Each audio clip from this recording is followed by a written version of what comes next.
한번 다 찾아보시겠어요? 네, 창세기 35장 1절로 3절 말씀입니다. 네, 우리 다 같이 한번 소리내어서 읽어보도록 하겠습니다. 다 같이 한 목소리로 읽겠습니다. 시작. 하나님이 야곱에게 이르시되 일어나 베델로 올라가서 거기 거주하며 내가 내 형 에서의 낯을 피하여 도망하던 때에 내가 나타났던 하나님께 거기서 제단을 쌓으라 하신지라. 야곱이 이에 그의 자기 사람과 자기와 함께한 모든 자에게 이르되 너희 중에 있는 이방 신상들을 버리고 자신을 정결하게 하고 너희들의 의복을 바꾸어 입으라. 우리가 일어나 베델로 올라가자. 내 환난 날에 내게 응답하시며 내가 가는 길에서 나와 함께 하신 하나님께 내가 거기서 제단을 쌓으려 하노라. 아멘. 아멘. 네, 우리 교사 강습회에 와가지고 이렇게 말씀을 같이 읽는데요. 여러분이 마치 한 교회처럼 한 목소리로 이 성경 구절을 읽는 걸 보면서 이 공동체 영성이 있구나 라고 하는 확신을 하게 됩니다. 또 하나 제가 감사한 게 뭐냐면요, 제가 이미 3년 전에 이 교사 강습회에 한번 와가지고 말씀을 전한 적이 있습니다. 거의 저를 기억하지 못하는 얼굴인데요. 굉장히 아쉽네요. 제가 3년 전에 이제 말씀을 전하면서 그때 그 장면이 좀 기억이 나고요. 그 당시에 이제 우리 성도님 몇 분과 이렇게 교제를 나누면서 지금 우리 교회가 이러이러합니다라고 하는 말을 들었던 기억이 있습니다. 정말 이렇게 부산이라고 하는 지역에 이제 젊은 세대들이 많이 빠져나가고 있고 또 아이들이 많이 태어나지 않고 있고 그래서 학교들이 하나씩 또 한 반씩 줄어들어가고 있는 상황이고 주일학교를 지키기가 굉장히 어려운 상황입니다라고 하는 이야기들을 들으면서 아픈 마음으로 좀 말씀을 전했던 기억이 있는데요. 이 코로나 3년이라고 하는 시간이 지난 다음에 또 한 번 저에게 이 부산노회에서 또 말씀을 전해달라고 하는 요청을 제가 받았습니다. 제가 가지고 있는 몇 가지 제가 섬기는 말씀으로 섬기게 되는 교회에 대한 이 원칙이 있는데요. 저는 일단 2번 부르는 교회는 간다라고 하는 원칙이 있습니다. 왜냐하면 그 전에 얼마나 잘했길래 또 한 번 불러줄까라는 생각이 들어서 이 감사한 마음이 있는 거거든요. 그래서 굉장히 멀리 있고 오는데 굉장히 시간이 많이 걸리고 주일 일정을 마치고 월요일날 와가지고 또 월요일날 올라가야 되는 어려운 일정이지만 그래도 이렇게 누군가가 이전에 제가 전했던 그 말씀을 기억하고 또 한 번 와서 말씀을 전해달라고 하면 가야지라고 하는 생각이 있어서 일단 오기로 했고요. 또 하나는 얼마나 더 힘들었을까라고 하는 생각이 들었어요. 코로나가 오기 전에도 힘들었었는데 이 코로나가 오고 지난 3년을 보내면서 얼마나 애쓰고 수고하셨을까. 저희 교회에 제가 9년차 담임 목회를 하고 있는데요. 저희 교회 교사분들과 교육자들도 굉장히 어려웠거든요. 아이들을 온라인으로 어떻게든 붙잡아 놓으려고 생쇼를 막 하고요. 머리에 막 뭘 쓰고 분장을 하고 막 영상을 찍고 자기가 편집을 하고 날을 새 가지고 그걸 올렸는데 조회수 3 이렇게 나오고요. 그러니까 굉장히 어렵고 힘든 시간들을 보내면서 애쓰고 노력하셨는데 과연 애쓰고 노력한 결과는 어떨까 이런 생각도 들고요. 또 이 지역이라고 하는 거, 또 지금 이 세대라고 하는 걸 생각했을 때 정말 주일학교 사역이 잘 된다라고 하는 건 몇 개 교회 이야기고 대부분의 교회들은 쉽지 않은 시간들을 보내고 계실 텐데 우리 교사분들의 마음이 어떤 마음일까라는 생각을 하면서 이런 성도들이라면, 이런 교사들이 모여서 평일날 저녁에 모인다면 그러면 가야지라고 하는 생각으로 여기 이렇게 왔습니다. 정말 성도 여러분, 우리 교사로 수고하고 애쓰는 여러분, 이 시간이 여러분에게 위로가 되는 시간이기를 원하고요. 또 마땅히 하나님께서 부어주실 은혜가 여기 이 자리 가운데 있기를 원합니다. 제가 말씀을 전하기 전에 원래는 화장실 가는 시간 없이 연달아서 쭉 하라고 저한테 사인을 주셨거든요. 근데 제가 중간에 끊고 화장실 가라고 한 이유가 뭘까요? 설교가 길어질지도 모르겠다라는 생각이 언뜻 들었기 때문입니다. 앞에 계신 우리 노 회장님께서 너무 센스 있게 설교를 빨리 끝내셔가지고 저한테 설교할 기회를 좀 더 이렇게 주시긴 했는데 여러분 긴 시간 앉아 있는 거 쉽지 않잖아요. 방광이 내 생각과 다르게 움직일 수 있잖아요. 그래서 잠깐 다녀오시는 게 더 편하게 말씀을 들을 수 있겠다라고 생각해가지고 잠깐 쉬는 시간 가졌습니다. 예, 우리가 말씀을 좀 나누려고 하는데요. 베델로 올라가자라고 하는 제목으로 이 창세기 35장 1절로 3절에 있는 이 말씀을 가지고 이 세 절밖에 안 되는 짧은 말씀인데요. 한번 이 한 구절 한 구절을 살펴보면서 오늘 하나님께서 우리에게 어떤 위로를 주시기 원하는가, 또 어떤 기도로 하나님께 나아가야 될까를 같이 한번 생각해 보겠습니다. 네, 올해인데요. 우리 2023년 2월 8일 날 있었던 어떤 사건입니다. 미국의 캔터베리라고 하는 주가 있는데 거기에 웰모어라고 하는 이 4만 7천 명 정도가 사는 아주 작은 도시가 있습니다. 거기에 에즈베리 대학교라고 하는 또 작은 기독교 학교가 하나 있어요. 근데 여러분, 그 학교에서 아주 특이한 종교 현상이 일어났습니다.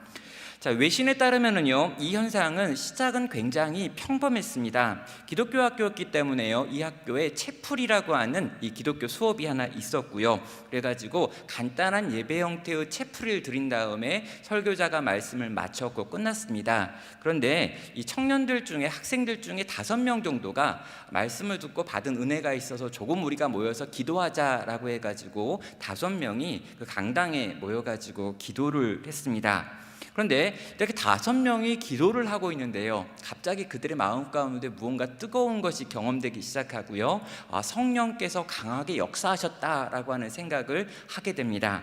그래서 기숙사에 있는 친구들한테, 대부분 친구들이 기숙사에 있기 때문에 기숙사에 있는 친구들한테 지금 우리가 기도하고 있는데 여기 특별한 현상이 일어나고 있다, 성령께서 강하게 역사하고 있어 라고 하는 걸 이제 문자로 보내게 돼요. 그래서 기숙사에 있던 친구들이요, 친구들이 갑자기 이제 강당에서 기도하다가 오란다고 옵니까? 안 오죠. 그래서 5명이 문자를 보냈는데 나중에 13명이 이제 더 이렇게 오게 된 거예요. 18명이서 모여가지고 그 자리에서 기도를 하기 시작하는데 아주 강력한 성령의 역사를 이 18명이 체험하게 됩니다.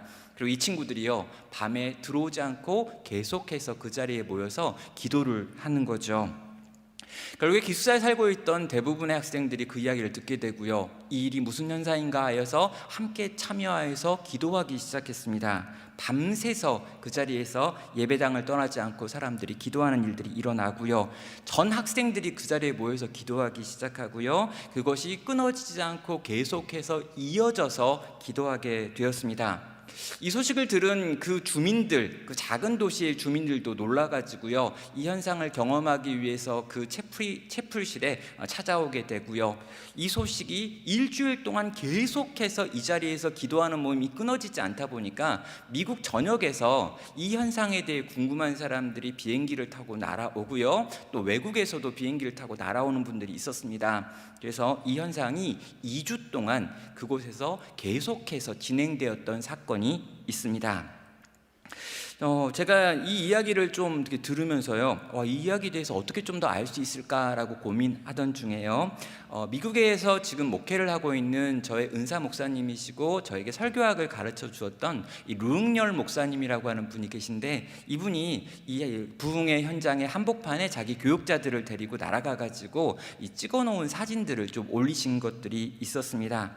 간단하게 사진 몇 장 좀 볼 텐데요, 에즈베리 대학교 부흥의 현장을 좀 한번 정리했던 내용인데요, 2주간 진행됐는데 이 에즈베리라고 하는 대학이 있는 지역은 저기에 있습니다. 뭐 저기 이렇게 찍어놔 봤지만 여기가 어딘지 우리가 알 수는 없는데 아무튼 아주 시골 꼴짝이다라고 생각하시면 되겠습니다. 여기에 기독교 학교가 있어요. 자, 그런데 이 학교 다음 장 넘어가면은요, 아주 작은 도시입니다. 아주 평탄한 작은 도시, 아주 평온한, 아무 일도 일어날 것 같지 않은 그런 도시예요. 5만 명이 살지 않는 도시입니다. 학생들이 빠지면 더 줄어드는 아주 작은 도시입니다. 이 작은 도시에서 다음 장, 이런 교정을 가지고 있는 아주 한적한 이 시골에 있는 학교예요. 우리가 말하는 전문적인 용어도 있죠, 지잡대. 지잡대, 지방에 있는 아무튼 아주 사람이 안 와요. 근데 다음 장면, 근데 여기에 사람들이 막 몰려들기 시작한 겁니다. 부흥이 일어났고 그 부흥의 소식이 듣고 사람들이 이 학교에서 도대체 무슨 일이 일어났는가 라고 하면서 사람들이 찾아와 몰려와서 어딘가를 향해서 지금 가고 있죠. 지금 그 채플실에 들어가려고 사람들이 줄 서 있는 건데요. 저희 교수님이 저기서 이제 8시간 기다려가지고 저기 들어갔다고 이야기하더라고요. 줄이 너무 길어가지고 저 강당에 들어가는데 밖에서 줄 섰는데 8시간 걸려가지고 결국 들어갔습니다. 들어갔더니 이런 장면이 펼쳐져 있는 거죠. 아주 오래된 건물에 저렇게 사람들이 꽉 차가지고 저곳에서 아무도 설교하지 않고요, 아무도 찬양 인도하지 않는데 이렇게 모여가지고 계속해서 하나님을 만나고 경험하고 찬양하고 간증하고 기도하는 일들이 막 일어나고 있더라는 거죠. 다음 장면 앞부분에 보면 이렇게 사람들이 서로의 발을 씻겨주고요, 서로를 위해 기도하는 것이 자연스럽게 일어나고 있고요, 또 이렇게 일어나서 함께 포옹하고 함께 축복하는 일들이 2주 동안 계속해서 그냥 누구의 인도도 없이 그 자리에서 일어났다라는 거죠. 어떤 이들은 여기를 떠나기 싫어가지고 이렇게 머물기도 하고요, 계속해서 그 자리에서 기도하면서 이 시간들을 보내고 있었습니다. 이 모임은 2주 동안 진행이 됐는데요. 2주가 진행된 다음에 학교 측에서 이제 개학을 해야 되는데 이 학교에 학생이 아닌 사람이 너무 많다 보니까 개학을 할 수가 없는 상황이고, 또 이 강당에 사람을 수용할 수 있는 인원이 정해져 있는데 이 강당이 이렇게 많은 사람을 수용해 본 적이 없어서 안전진단 결과에서 위험하다라고 하는 말이 나오면서 이제 더 이상 이 집회를 여기서 할 수 없습니다 라고 말해가지고 이제 2주가 지난 다음에 이 집회를 더 이상 하지 못하게 문을 닫게 되고요, 이제 여기에 모였던 사람들은 흩어지고 에즈베리 대학은 일상의 이제 학기를 시작하게 되었습니다. 자, 마무리했는데요. 이 에즈베리 대학에서 일어났던 올해 2월에 일어난 현상입니다. 이 현상이 어떤 의미가 있는가, 이게 어떤 부흥인가, 이것의 결과가 무엇인가에 대해서 신중하게 우리가 고민하고 생각해야 된다라고 말하는 학자들이 있어요.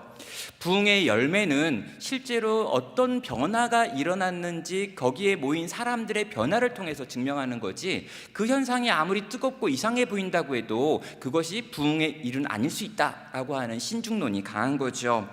그런데요, 저는 오늘 이 시간에 우리가 살고 있는 이 시대에, 그리고 우리보다도 훨씬 더 종교에 대해서 거부감이 큰 이 서구의 한 대학 안에서 이 젊은이들을 중심으로 일어난 이 현상에 대해서 한번 생각해 보고, 과연 이 현상이 어떤 건지, 그리고 이 현상이 과연 오늘 우리에게 어떤 의미가 있는지를 한번 고민해 보고 싶은 마음이 있었습니다. 자, 우리가 읽었던 이 창세기 35장에는요 한 집안에 일어난 위기가 있고요, 이 위기를 하나님께서 어떻게 해결하시는지에 대한 내용이 나와 있습니다. 자, 여러분, 여기 나와 있는 이 한 집안은 야곱의 집안인데요, 이 야곱의 집안은 구약에서는요 구약에 있는 교회를 상징한다라고 말할 수 있습니다. 그런데 이 야곱의 집안에 지금 큰 일이 났습니다. 야곱은요 하나님과 언약을 맺고요, 하나님께서 너를 내가 안전하게 돌아오겠다라고 하는 약속을 받았고요, 그 약속 그대로 은혜로 가나안 땅에 안전한 모습으로 돌아왔습니다. 자, 그는 안전하게 가나안 땅에 돌아오기만 하면 하나님께 베델에서 나를 만나 주신 것에 대해 감사하며 베델에 내가 세웠던 돌로 만든 비석 그 옆에다가 하나님을 위한 집을 지어드리겠다라고 하는 약속을 했고 서원을 한 적도 있어요. 그런데 이 야곱은요 하나님께 분명히 베델에 올라가 가지고 하나님께 인사하고 약속한 걸 지켜야 함에도 불구하고 베델로 올라가지 않습니다. 베델을 향해 가다가 베델 바로 앞에 있는 세겜이라고 하는 곳에 머물게 되고요, 그 세겜에서 10년이라고 하는 세월을 보내게 되죠. 자, 여러분, 거기서 10년을 살았는데요, 거기서 어떤 일이 벌어집니까? 오늘 34장, 오늘 35장 앞에 보면은요 딸 디나가 세겜성의 추장의 아들에게 성폭행을 당하게 되고요, 또 이 일을 들은 이 야곱의 아들들이 계획적으로 세겜성에 있는 모든 남자들을 다 죽이고 약탈하는 사건이 일어나 버립니다. 이건요 야곱 집안의 엄청난 위기 사건이죠. 자, 가나안 사람들이 이 이야기를 알게 되면 가만히 있지 않을 것입니다. 여러분, 가나안 사람들도요 피해 복수를 해야 되기 때문에 가나안 족속 중에 한 족속인 세겜성에 있는 모든 사람들이 이렇게 비참하게 죽었다라고 하는 말을 들으면 그들이 모여서 힘을 합쳐가지고 야곱의 모든 집안을 다 멸망시킬 것이다 라고 하는 걸 이제 알게 되는 거죠. 여러분, 이 소식은요 금방 세겜 사람들이 죽었다, 망했다, 없어졌다라고 하는 이야기들은 가나안 사람들에게 들릴 이야기입니다. 야곱은요, 이 모든 사건들을 보면서 이 자식들을 향해서 책망을 합니다. 너희가 도대체 무슨 생각으로 이런 짓을 했느냐라고 하는 말을 하지요. 두려움에 떨며 탄식하며 원망하면서 자식들에게 그렇게 말했는데요, 이 자식들은 이 아버지의 어떤 권면도 듣지 않는 상태로 지금 고개를 뻣뻣이 들고 있습니다. 자, 여러분, 이런 상황 가운데 이제 이 야곱의 집안이 가나안 거민들에 의하여 완전히 멸망당할 수밖에 없게 된 이 상황 가운데 하나님께서 찾아와 말씀하시는 것으로 오늘 본문이 시작되는 거죠. 그리고 그 말씀과 그 말씀의 결과가 오늘 우리가 보았던 내용입니다.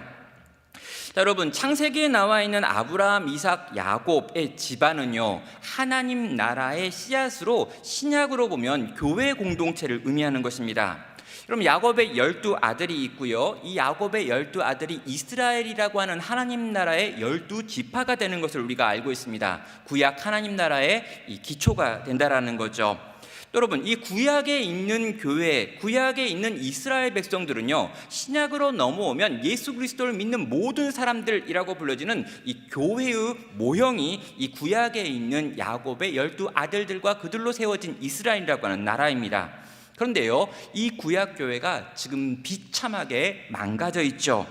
이 교회 안에 전혀 긍휼한 마음이 없습니다. 교회 안에 있는 사람들이 온통 탐욕으로 가득합니다.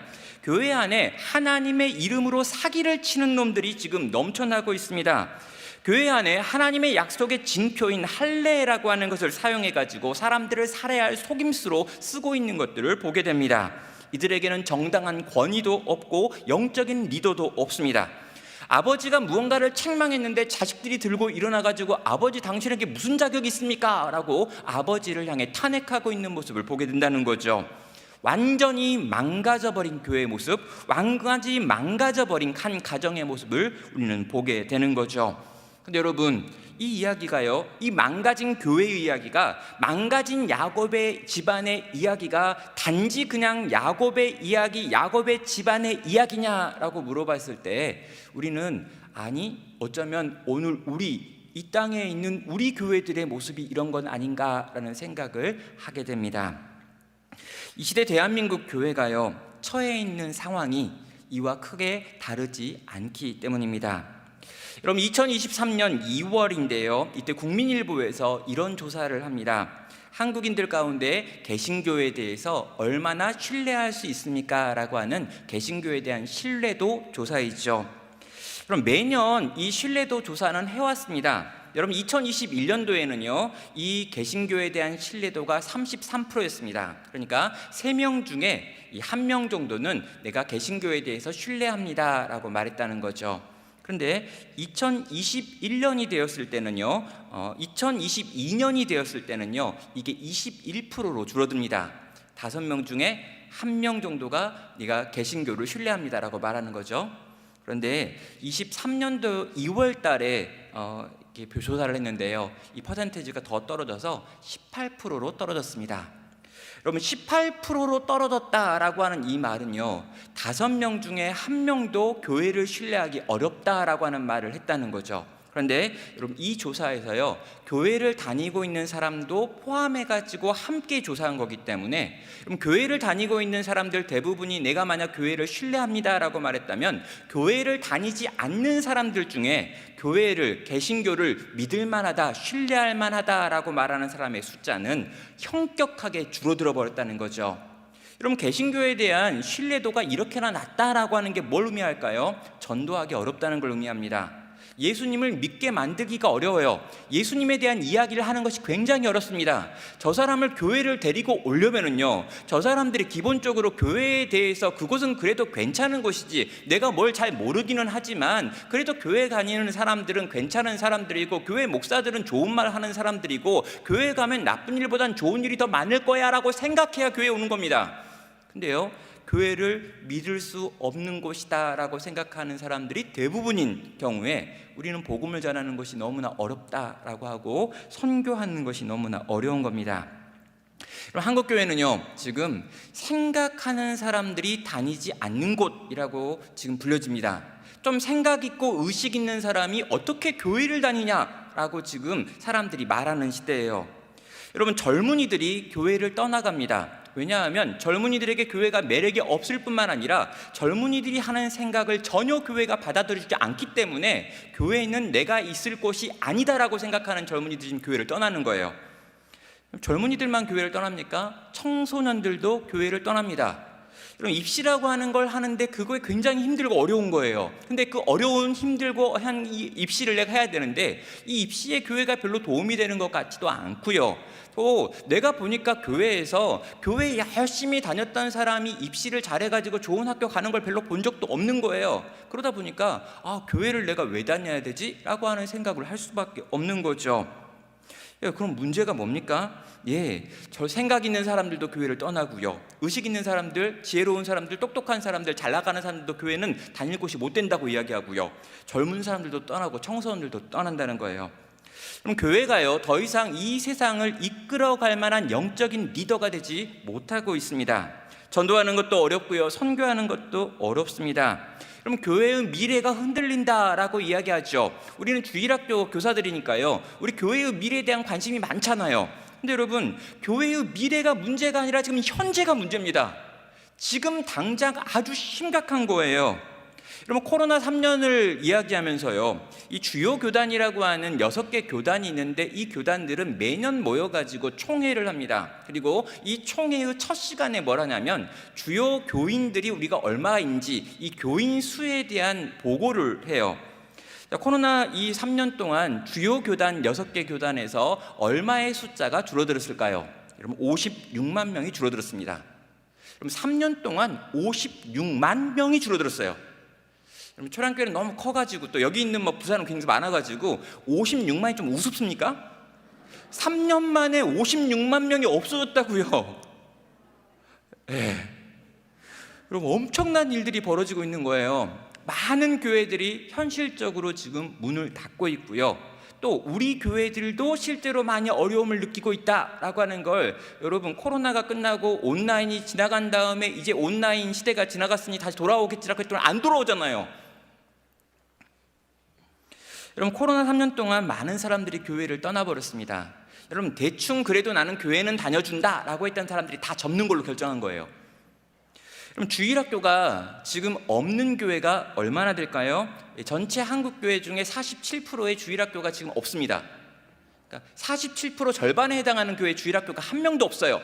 근데 더 문제는 뭐냐면 미취학부입니다. 여러분, 영아 유치라고 불려지는 그 미취학부 7세까지 해당하는 그 아이들이 있는 영아 유치부를 가지고 있는 교회의 비율이 몇 프로나 될까요? 여러분, 22%입니다. 그러니까 여러분, 지금 영아 유치부가 있는 교회가 22%밖에 안 돼요. 5개 교회 중에 하나밖에 없습니다.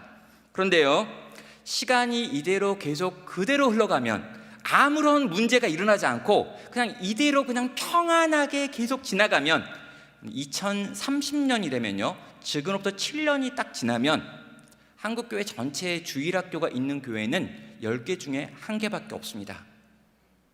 여러분, 9개 교회는요, 주일학교 다 문 닫았어요. 그냥 7년이 그냥 이대로 지나가면요. 여러분, 10개 중에 1개 교회만 주일학교가 있다라고 하는 게 뭘 의미할까요?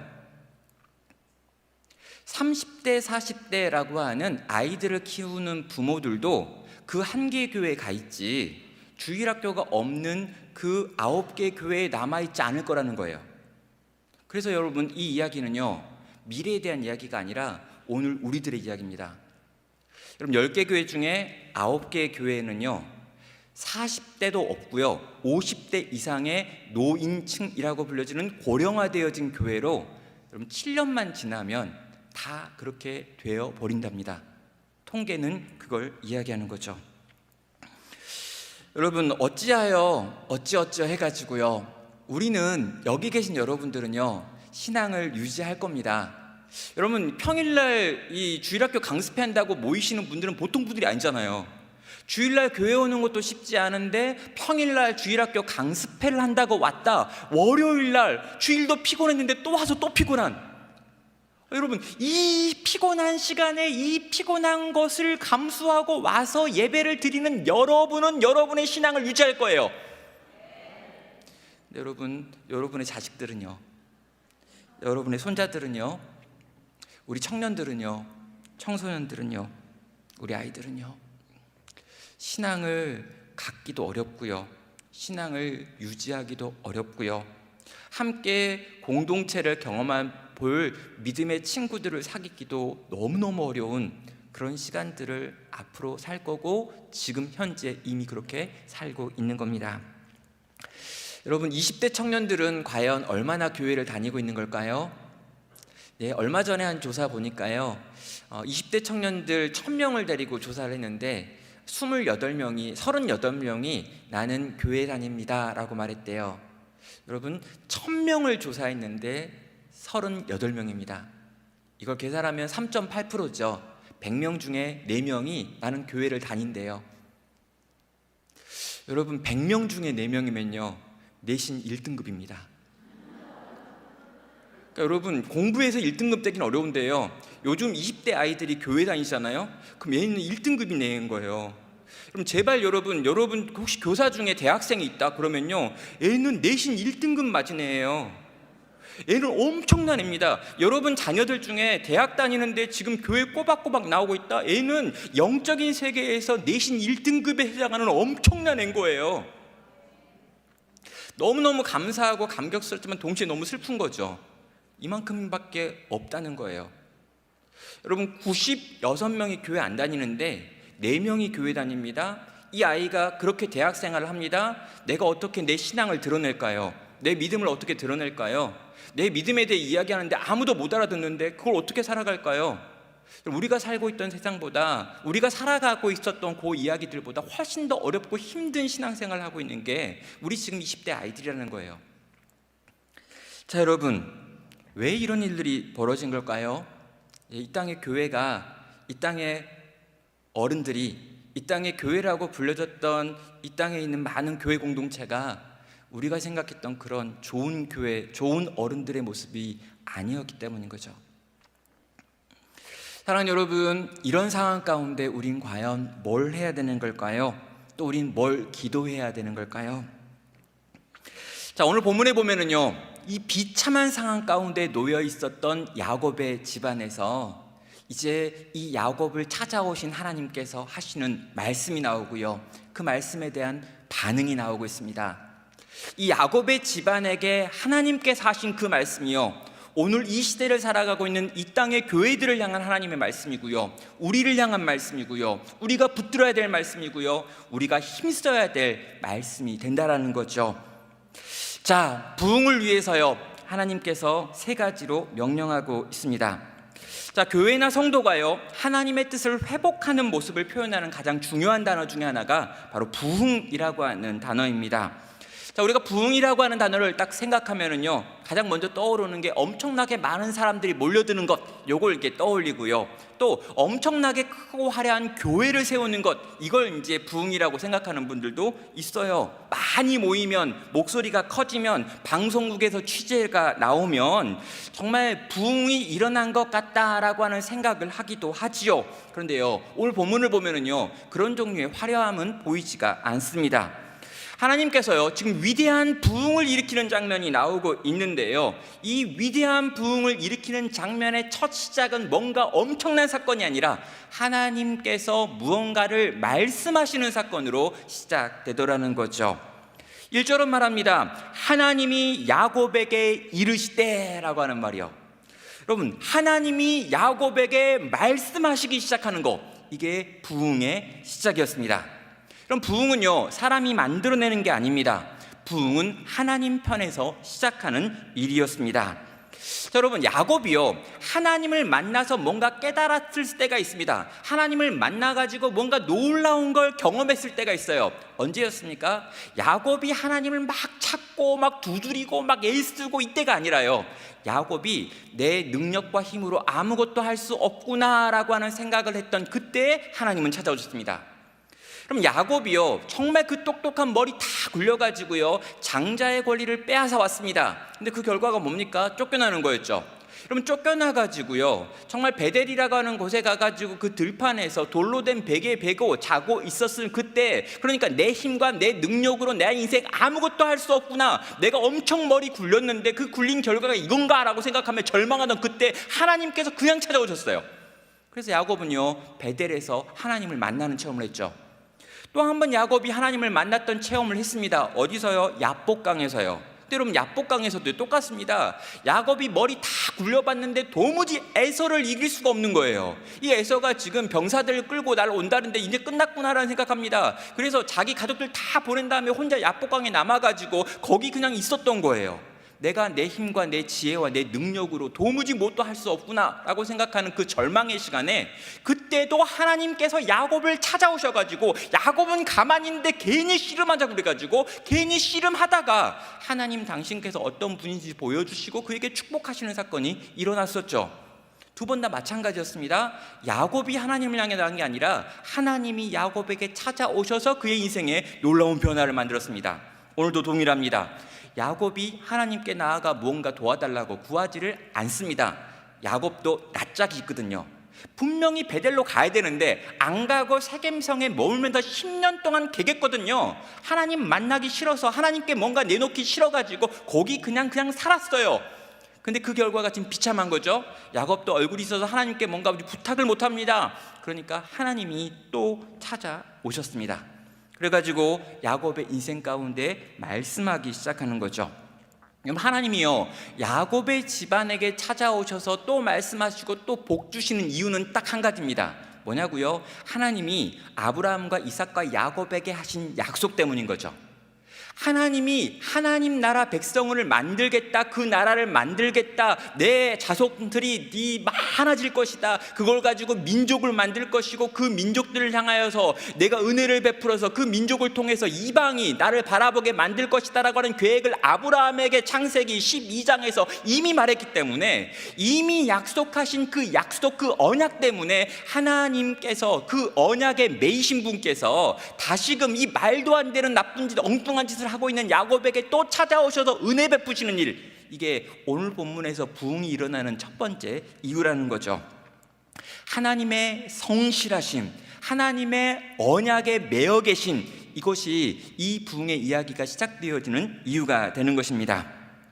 사랑하는 여러분, 그래서요, 오늘 우리가 또 하나님께 나아가 구할 수 있는 거고, 이 땅의 교회가 다시금 하나님께 나아가 하나님의 은혜를 사모하며 제발 우리를 살려달라고 요청할 수 있는 거예요. 우리가 뭘 잘했기 때문에, 우리가 뭘 열심히 했기 때문에, 코로나 3년 동안 이것도 하고 이것도 하고 이것도 하고 이것도 했기 때문에 하나님 은혜를 부어주세요가 아닙니다. 여러분, 이것도 못했고 이것도 못했고 이것도 못했고 이것도 약했지만, 그러나 그럼에도 불구하고 하나님 당신께서는 교회를 사랑하시고 교회와 함께 하시며 이 교회를 위하여 당신께서 당신의 생명을 내어주셨으니, 주님 당신께서 당신이 이 땅에 있는 교회와 맺으신 언약 때문이라도 이 땅의 교회를 불쌍히 여기시고, 우리 교회를 불쌍히 여기시고, 우리 아이들을 불쌍히 여기시고, 내 인생과 우리들을 불쌍히 여기셔서 당신의 부흥을 허락해달라고 구할 수 있는 것입니다. 사랑하는 교사 여러분, 우리의 어떠함이 아니라 주님의 언약을 붙들고, 주님 제발 우리에게 은혜를 베풀어 달라고, 주님 제발 우리 교회에게 은혜를 베풀어 달라고, 주님 우리가 섬기고 있는 이 영혼들을 불쌍히 여겨달라고, 우리 부서를 불쌍히 여겨달라고, 정말 이 시대에 연약한 우리 아이들, 주변에 하나님 믿는 사람이 거의 없는 상황 가운데 살고 있는 이 아이들 가운데 제발 당신께서 은혜의 비를 내리셔서 우리가 만들어낼 수 없는 주님의 일이 일어나게 해달라고 구하며 나아가야 하는 것입니다. 위기 가운데 있는 교회가 회복되는 것, 신앙을 거의 잃어버린 것 같은 이가 다시금 하나님의 백성이 되는 이 일은 우리가 만들어낼 수 있는 어떤 일이 아닌 거죠.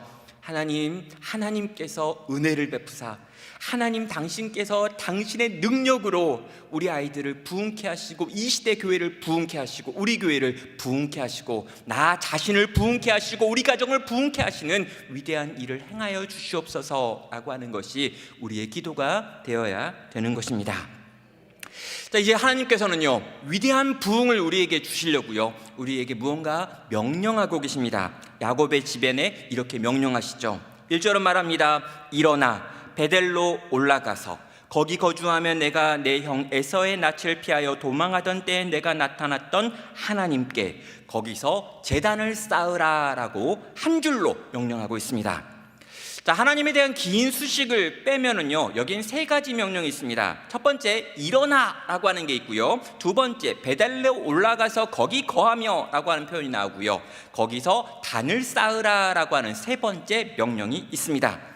자, 부흥에 대해서 말하는 신학자들은요, 이 세 가지 명령이 이 야곱의 때만 있었던 것이 아니라 이 하나님 나라 교회 공동체가 부흥이 일어날 때마다 붙들었던 말씀들이다라고 이야기합니다. 일어나라고 말씀하셨고, 베델로 올라가라고 말씀하셨고, 단을 쌓으라고 말씀하신다는 거죠.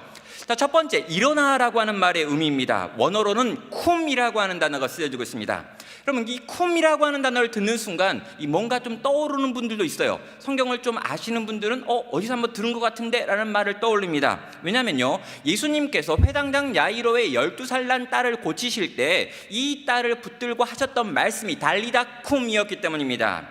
여러분, 아람어와 히브리어는요, 동일 어족인 셈 어족이기 때문에 유사한 표현들이 많이 있어요. 여러분, 아빠 다 똑같은 표현입니다. 그냥 아빠예요. 셈 어족은 다 아빠라고 부릅니다.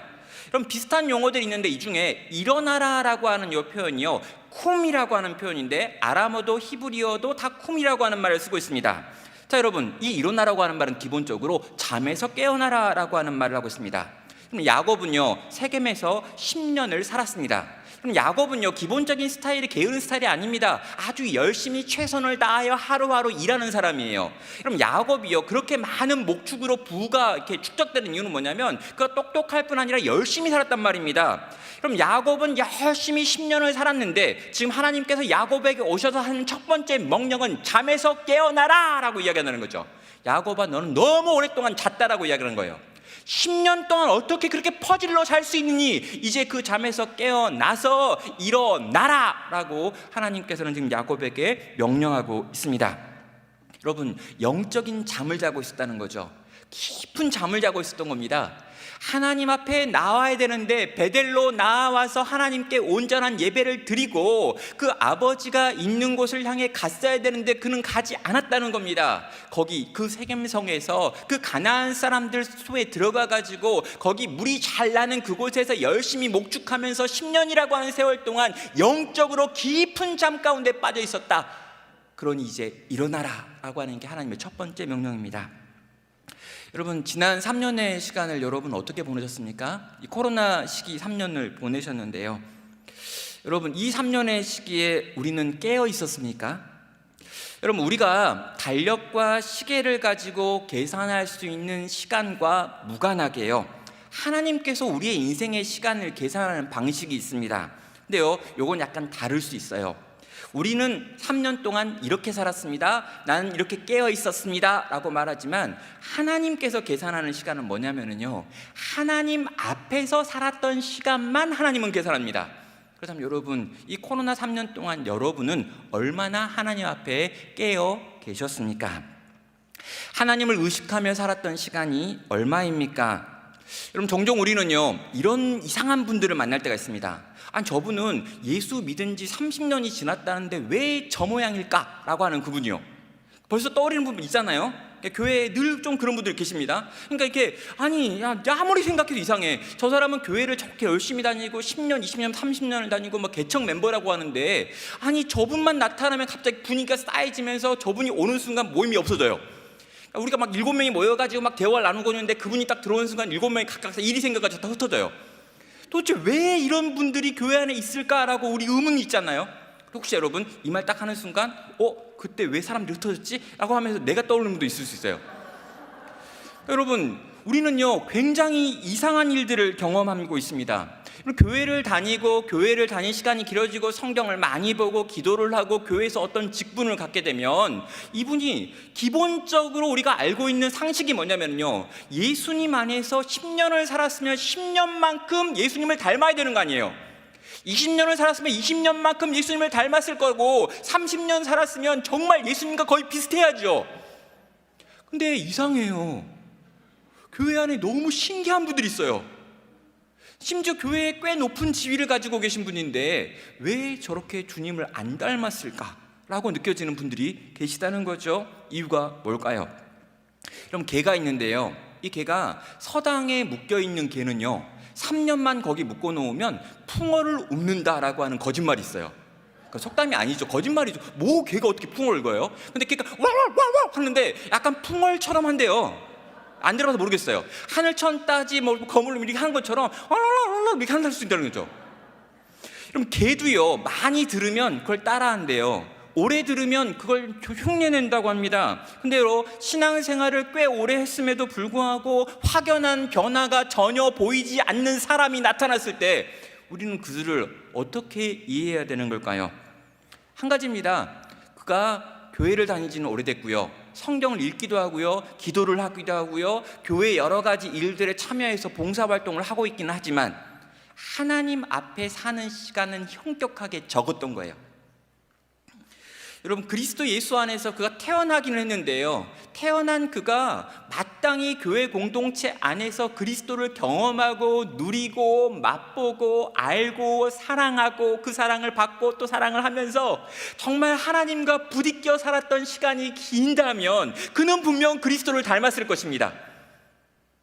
그런데 그리스도를 너무나 닮지 않았단 말이에요.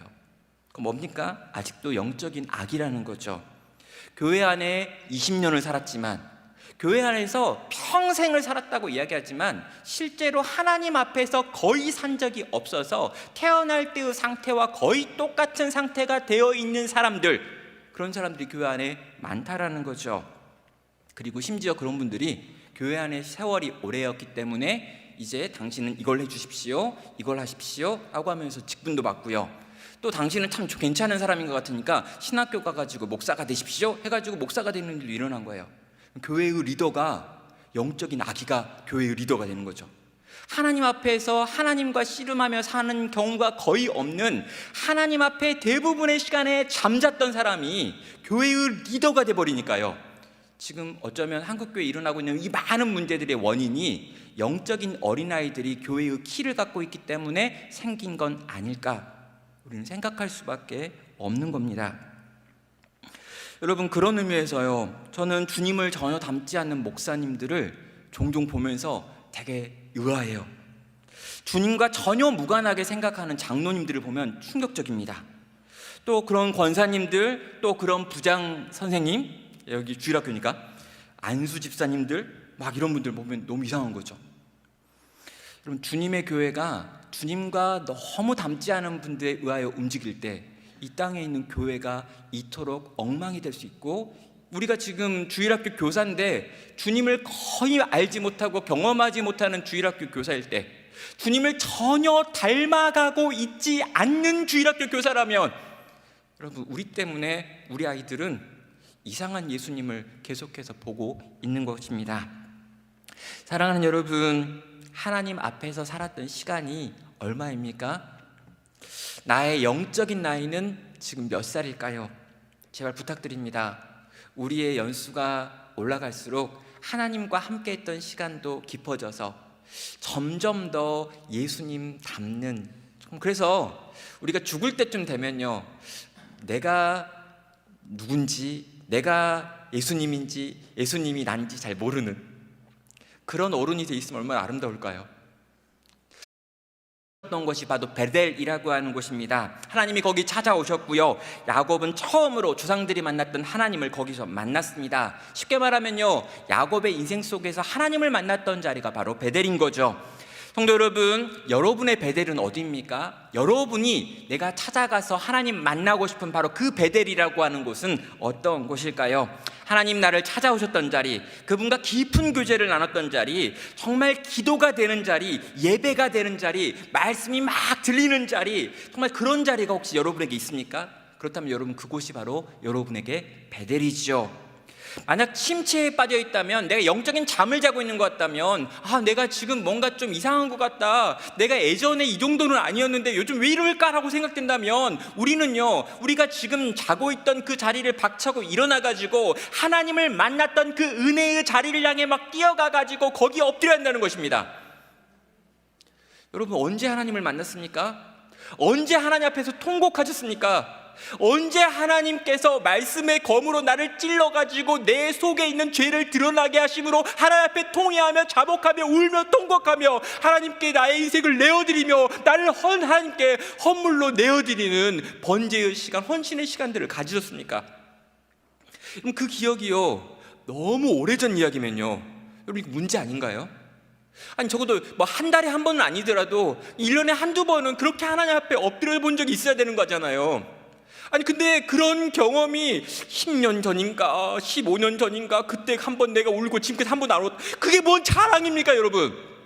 그건 정상이 아니란 말이에요. 하나님을 만나고 하나님을 누리고 하나님을 경험하고 하나님의 말씀의 검이 나를 찔러 쪼개며 내 감춰진 모든 걸 드러나게 만들고 또 하나님께서 친히 당신의 오른손으로 나를 붙드셔서 나를 아픈 곳 상한 곳 가운데 일으켜 세우시는 은혜를 체험했던 그 장소, 그곳으로 하나님은 오늘 우리를 초대하고 있는 것입니다.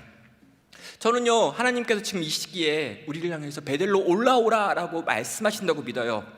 이 코로나가 끝나고 이제 우리가 모일 수 있게 되었음에도 불구하고 예전처럼 우리는 모이지 않습니다. 여러분, 주중에 있는 대부분의 모임들이 이제 더 이상 사람들이 모이지 않아서 없어지고 있어요. 금요 예배들이 없어지고 있고요, 수요 예배들이 없어지고 있습니다. 여러분, 부산은 좀 보수적이어가지고 안 그럴지 모르겠는데요, 이 서울 경기권은요 아주 시적으로 빨라가지고요, 이 시대 흐름을 잘 타가지고 여러분 이 수요 예배 이제 없애자, 금요 예배 없애자, 이런 이야기 계속 나오고 있습니다. 그리고 새벽 기도도 온라인이 편하더라 그래가지고 이 새벽 기도도 그냥 온라인으로 보면 안 돼요, 이렇게 얘기해요. 여러분 어떻습니까?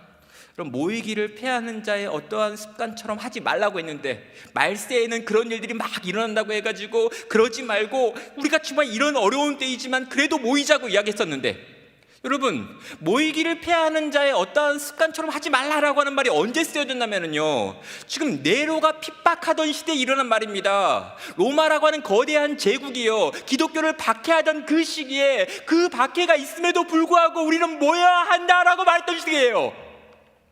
근데 우리는요, 모이기를 폐하라고 이야기 안 해요. 이제 모여도 괜찮다고 이야기합니다. 이제 교회 안 잘한다고 이야기하고 마스크 안 써도 된다고 이야기해요. 그럼에도 불구하고 모이지 않는 거죠. 여러분, 저는요 코로나 기간 동안에 모이지 말자고 이야기했습니다. 코로나 기간 동안에 우리 온라인으로 예배드릴 수 있다고 이야기했습니다. 우리가 온라인으로 예배드릴 수 있는 신학적 근거는 이런 것입니다 라고 이야기했습니다. 루터가 그렇게 이야기했고 칼빈이 이야기했고 종교 개혁자들도 심지어 패스트라고 하는 흑사병이 돌 때 이런 방식으로 흩어져서 예배할 것을 멀었기 때문에 이러한 역사 속에서 또 성경의 근거를 가지고 저는 온라인으로 예배드릴 수 있다라고 가르쳤습니다. 근데 여러분, 온라인으로 예배드릴 수 있죠. 왜요? 비상시니까요. 근데 여러분, 비상시에 있었던 비상적인 조치를 여러분 그 상황이 끝났음에도 불구하고 계속 하겠다라고 우긴다면 저는요 그건 잘못됐다라고 생각하는 것입니다. 사랑하는 성도 여러분, 어찌되었건 간에요, 우리는 교회 공동체로 모이셔야 합니다.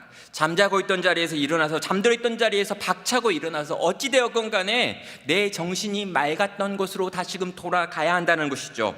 일상 속에 함몰되어 있었다면, 하나님 앞에 가치 없는 것들을 붙들고 계속해서 씨름하면서 대부분의 시간을 영적인 잠에 빠져있는 상태로 살아버렸다면 지금이라도 빨리 짐을 싸서 베델로 올라가서 거기 엎드려서 하나님 내게 보이셨던 그 은혜를 다시금 체험하고 누리는 것, 이게 오늘 우리가 회복돼야 될 가장 중요한 일 중에 하나인 것입니다. 사랑하는 성도 여러분, 여러분의 베델의 자리를 향해 나아가시길 바랍니다. 거기서 나를 찾아오셨던, 날 만나주셨던, 내게 약속하셨던, 내게 복을 허락하셨던 그 주님을 다시 만나고요, 다시 웃으시기 바랍니다. 다시 울기 바랍니다. 다시 감격하기 바랍니다. 다시 주님 앞에서 춤추기 바랍니다. 자, 저는요 이렇게 우리 자신에게 이 베델을 적용할 수도 있지만요, 우리 아이들에게도 이 베델을 적용해야 된다고 믿습니다. 우리 아이들에게 베델은 어디일까요? 여러분, 우리 아이들에게도요 베델이 필요해요. 이 아이들이요 방황할 겁니다. 사춘기 때 난리를 부릴 거예요. 지금 우리 자식들이 다, 제 자식들이요 사춘기를 지나고 있습니다. 고3 하나랑 고1 하나인데 지금 완전 날라리 개판입니다. 지금 제 딸이 더 이상 나는 이 교회 다닐 수 없다 그러더니요, 요즘 지역에 있는 다른 교회를 탐방하는데 부끄러워 죽겠습니다. 지금 막 옆에 있는 무슨 교회 갔다 왔다고 무슨 교회 갔다. 근데 그 교회 분들이 다 저를 알아요. 제가 그 교회 가서 부흥에 막 했단 말이에요. 근데 목사님 딸이 여기 와 있는 것 같은데요. 그래가지고 죄송합니다. 제가 한 2주만 거기 보내고요. 다음에 또 딴 데 보낼게요. 막.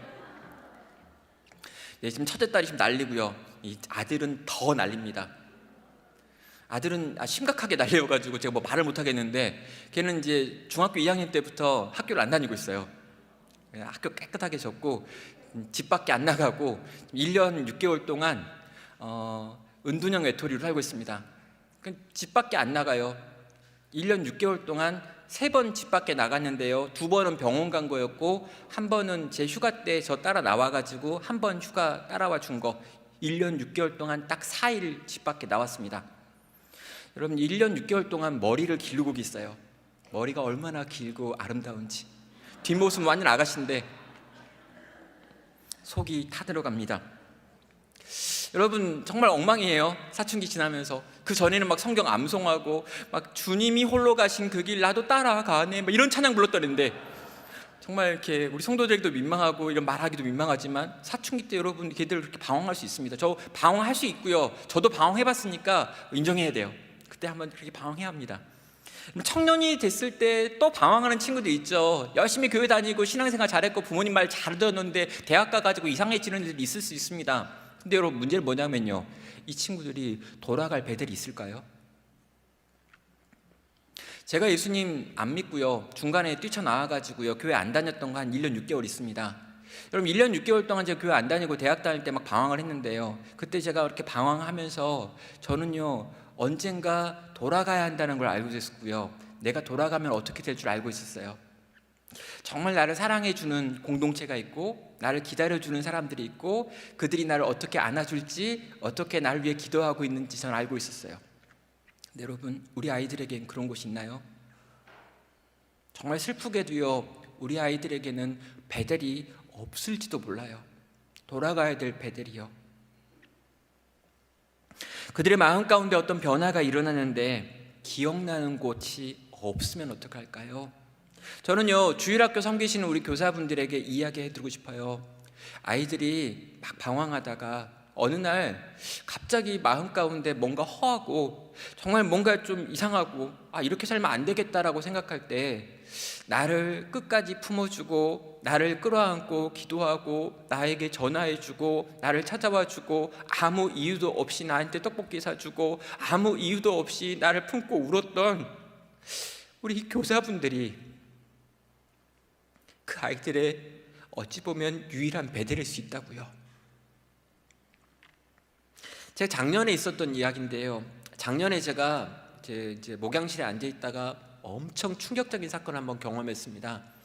목양실에 앉아 있다가요, 제가 갑자기 너무 막 힘든 거예요, 마음이. 그리고 너무 힘들다. 그래, 이렇게 힘들 때는 내가 비장의 무기를 사용해야지. 그래가지고 제 4층에 제가 이제 목양실이 있는데, 제 목양실 옆에 이제 새가족실이 있고 새가족실 옆에 이제 냉장고가 있어요. 냉장고 위에 냉동실이 있겠죠. 그리고 냉동실에는 아이스크림이 있어요. 제가 거기에 정말 맛있는 아이스크림, 아시나요? 하겐 뭐 해가지고 제가 상호를 이해하면 안 되죠. 하겐 뭐로 시작하는 굉장히 비싼 이 하나인데 5,000원 막 넘는 이런 거 딱 있는 거예요. 그래서 제가 이거를 딱 넣어놨습니다. 그리고 정말 마음이 힘들고 어려울 때, 당이 떨어지면서 슬픔이 밀려올 때, 이럴 때 먹어야지 하고 거기 이렇게 딱 넣은 다음에 혹시 또 누가 먹을지 모르잖아요. 그래서 조영민 목사 거 해가지고 유성펜으로 이렇게 써놨어요. 딱 넣어놨는데 그날은 정말 좀 마음이 너무 힘들었어요. 이렇게 신방을 2건을 하고 왔는데 2건 다 너무 힘든 신방이어가지고 정말 이러려고 내가 목사하나 뭐 이런 생각 들어가지고 너무 힘들어서 그 어려운 마음에 기도도 안 돼서 그럼 내가 이제 참고 참았던 아이스크림 먹으리라 해가지고 그걸 딱 열었습니다. 딱 열었는데요, 없어요. 아니, 조영민 목사 거라고 제가 유성펜으로 정말 딱 한 면 다 보이게 써놨단 말이에요. 근데 그게 없는 거예요. 제가 너무 충격을 받았습니다. 그리고 내가 그거라도 저의 위로라고 생각하고 기다리고 있었는데, 그리고 제가 그걸 2달 가까이 안 먹고 견뎠거든요. 그걸 보면서 늘 참으면서 내가 언젠간 저걸 먹으리라, 그러나 제가 먹을 때는 진짜 행복하게 먹으리라, 이렇게 생각하면서 했는데 그걸 누가 먹어 치운 거죠. 여러분, 교회 그러시면 안 돼요. 담임 목사가 담임 목사 거라고 이름 써놨는데 그거 빼먹고 그런 거 되게 나쁜 짓입니다. 근데 제가 그날 너무 그걸 경험하고요, 충격을 받고 화가 나가지고요, 그 사건을 제가 제 페이스북에다가 기록을 했어요. 조영민 목사 거라고 써놨던 그 사진 그걸 붙여놓고 내가 이렇게 하면서 기다렸는데 누군가 와가지고 이걸 빼먹었다, 정말 슬프다, 막 고통스럽다, 이 이야기를 제가 이제 쭉 써놓고 이제 집에 갔습니다. 근데 밤에 이제 카톡이 하나 와 있는 거예요. 조영민 목사님 그 페이스북을 보고 얼마나 마음이 상하셨을까라는 생각이 들어 제가 지나가는 길에 베스킨라빈스에 가가지고 더 큰 아이스크림을 사서 거기 넣어놨으니 나중에 교회 출근하셔서 꺼내 드세요. 그래서 제가 다음날 갔는데 진짜 큰 게 딱 들리는 거죠. 제 이야기를 왜 하냐고요? 근데 그 페이스북에 저한테 이렇게 메시지를 보내고 그걸 사두신 분이 누구냐면요, 27년 전에 제 주일학교 선생님이요. 그분이 강남에서 일하고 계시거든요. 저보다 나이가, 그때는 그렇잖아요. 제가 주일학생인데 대학생이 이렇게 가르치다 보니까 저랑 나이 차이가 별로 안 나는, 어떻게 보면 형이죠. 근데 그 뒤로 제가 그분을 만난 적 있냐고요? 한 번도 없어요.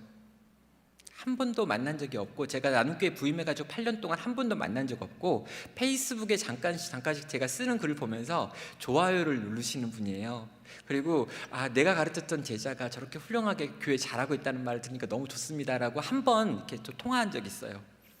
근데 그분이 제가 이렇게 쓴 글 보고는 마음이 너무 안 됐나 봐요. 그래서 강남에서 건강검진 받으러 어디 가던 중에 이렇게 좀 들리면 되겠다 해가지고 들려가지고 베스킨라빈스 사가지고 냉동실에 넣어놓고 제 페이스북에 이렇게 써놓은 거죠, 메시지로. 그럼 제가 그걸 보고요, 그 아이스크림 퍼가지고 교육자들 같이 먹으면서 나한테는 이런 주일학교 선생님이 있어.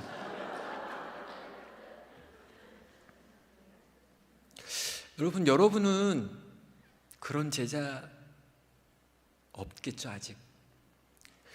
나중에 한번 찾아가가지고요, 그분 만났는데 너무 좋았어요. 그러니까 너무너무 목회 잘하고 있는 제자가 있는 게 너무너무 자랑스럽고 감격스럽고, 그날은 갑자기 그 앞을 지나가게 될 일이 생겨가지고 혹시나 네가 있는가 하고 갔는데 없어가지고 그 메모 남겨놓고 아이스크림 두고 간 거라고. 제게는요, 정말 저를 사랑하는 교사가 있고요, 그 주일학교 반사라고 부르죠. 그 반사 선생님이 저를 위해 지금도 기도하고 계십니다. 제게 그분은 지금도 베델이에요. 사랑하는 여러분, 우리 아이들에게 베델이 되어 주십시오. 정말 방황하고 있고 힘들어하고 있고 어려워서 정말 어디에도 기댈 데가 없을 때, 그때 그 선생님이라면 내 이야기 들어주겠지, 그 선생님은 나 혼내지 않겠지, 나 못났다고 안 할 거야 라고 생각하고 전화 돌려가지고 전화 걸 수 있는 그런 선생님이 되어주신다면 전 여러분이 그 아이들에게 베델이라고 믿습니다. 마지막 세 번째로 하나님께서는요, 야곱에게 이렇게 명령합니다. 단을 쌓으라 라고 명령하죠. 문법적으로는요, 이 한 문장 전체가 다 쌓으라 라고 하는 이 명령을 수식하고 있습니다. 이 모든 문장의 주동사가 이 쌓으라라고 하는 말인 거죠. 우리가 일어나야 될 이유도 쌓기 위한 거고요, 또 베델로 올라가야 될 이유도 쌓기 위한 것이었어요. 그렇다면 이 베델로 올라가서 하나님을 위해 제단을 쌓으라라고 하는 이 말은 과연 오늘 우리에게 어떤 의미가 있는 걸까요? 여러분, 제사를 위한 단이라는 표현이 나와 있는데요, 이건 기본적으로 희생의 피가 있다라고 하는 걸 의미합니다. 여러분, 죄악된 인간이요, 하나님을 향해 나아갈 수 없습니다. 거룩하신 하나님 앞에 죄인이 설 수 없으니까요. 그래서 이 제사라고 하는 걸 통해서 인간이 하나님께 나아가는데요, 이 제사에는 반드시 피가 있습니다. 그럼 피 흘림이 없이는 죄사함이 없기 때문에 모든 죄인들은 하나님께 나아가려면 반드시 희생의 피를 가지고 나아가야 되는 거죠. 하나님께서 이 야곱에게 뭘 요구하시냐면, 희생의 피가 있는 제물을 가지고 너는 제단을 쌓으라 라고 말하고 있습니다. 이건 곧 우리에게 예수 그리스도의 보배로운 피를 가지고 예배의 자리로 나오라 라고 명령하신다는 거예요. 사랑하는 여러분, 희생의 단위 없이는요 절대로 우리는 온전히 예배할 수 없습니다. 예배 가운데 예수 그리스도의 피가 없다면 우리는 하나님을 만날 길이 없습니다. 거룩하신 하나님을 만날 수 있는 유일한 건 예수의 보배로운 피를 들고 가는 것입니다. 여러분, 우리가 은혜의 보좌 앞으로 나아갑니다. 근데 여러분, 은혜의 보좌 앞으로 나아갈 수 있는 모든 자는 예수의 피를 들고 가는 거예요. 예수의 이름으로만 우리는 하나님께 나아가 무언가 구할 수 있는 거고요, 예수님을 통해서만 우리는 하나님께 나아가 하나님을 예배하기도 하고 찬양하기도 하고 하나님께 기도할 수 있다는 거죠. 여러분, 우리의 예배 안에 예수 그리스도가 있느냐 없느냐라고 하는 걸 지금 질문하고 있는 것입니다. 여러분, 성전에서는요 날마다 이 피로 제사를 올려드립니다. 그래서 여러분, 이 성전은요 우리가 생각하는 그런 향기로운 냄새가 나는 곳이 아니에요. 성전에 딱 가는 순간, 여러분 이 성막에 들어가는 순간 우리가 맡게 되는 냄새는요 피 냄새입니다. 피 비린내가 사방에서 나는 거죠. 여러분, 짐승이 죽고 짐승의 피가 쏟아집니다. 매번 쏟아지고요, 매번 그 짐승이 타고 있습니다. 그래서 성전 전체, 성막 전체에는요 끊임없이 피 냄새가 나요. 그래서요 피 냄새를 맡으면은요 사람들은 예배를 떠올리게 만드는 거죠. 여러분, 성전에 가득히 채우고 있는 냄새가 우리가 생각하는 그런 향기가 아니라 피비린내였다라고 하는 걸 기억하실 필요가 있습니다. 하나님께서는요 오늘 또 우리에게 진정한 예배를 원하십니다. 그런데 여러분, 이 예배는요 예수의 피가 있는 예배입니다. 예수의 피가 없는 예배를 하나님은 받으신 경우가 없기 때문이에요. 오늘날 우리의 예배가 그렇게 되어야 합니다. 사랑하는 성도 여러분, 우리의 예배는 예수 그리스도가 있습니까? 그 피가 있습니까? 그 피의 향기를 경험하는 예배입니까? 여러분, 우리가 예배를 드리는데 예수님과 아무 상관이 없고 예수의 죽으심과 아무 상관이 없다면 우리는요 이 예배를 통해 하나님을 경험할 수 없습니다.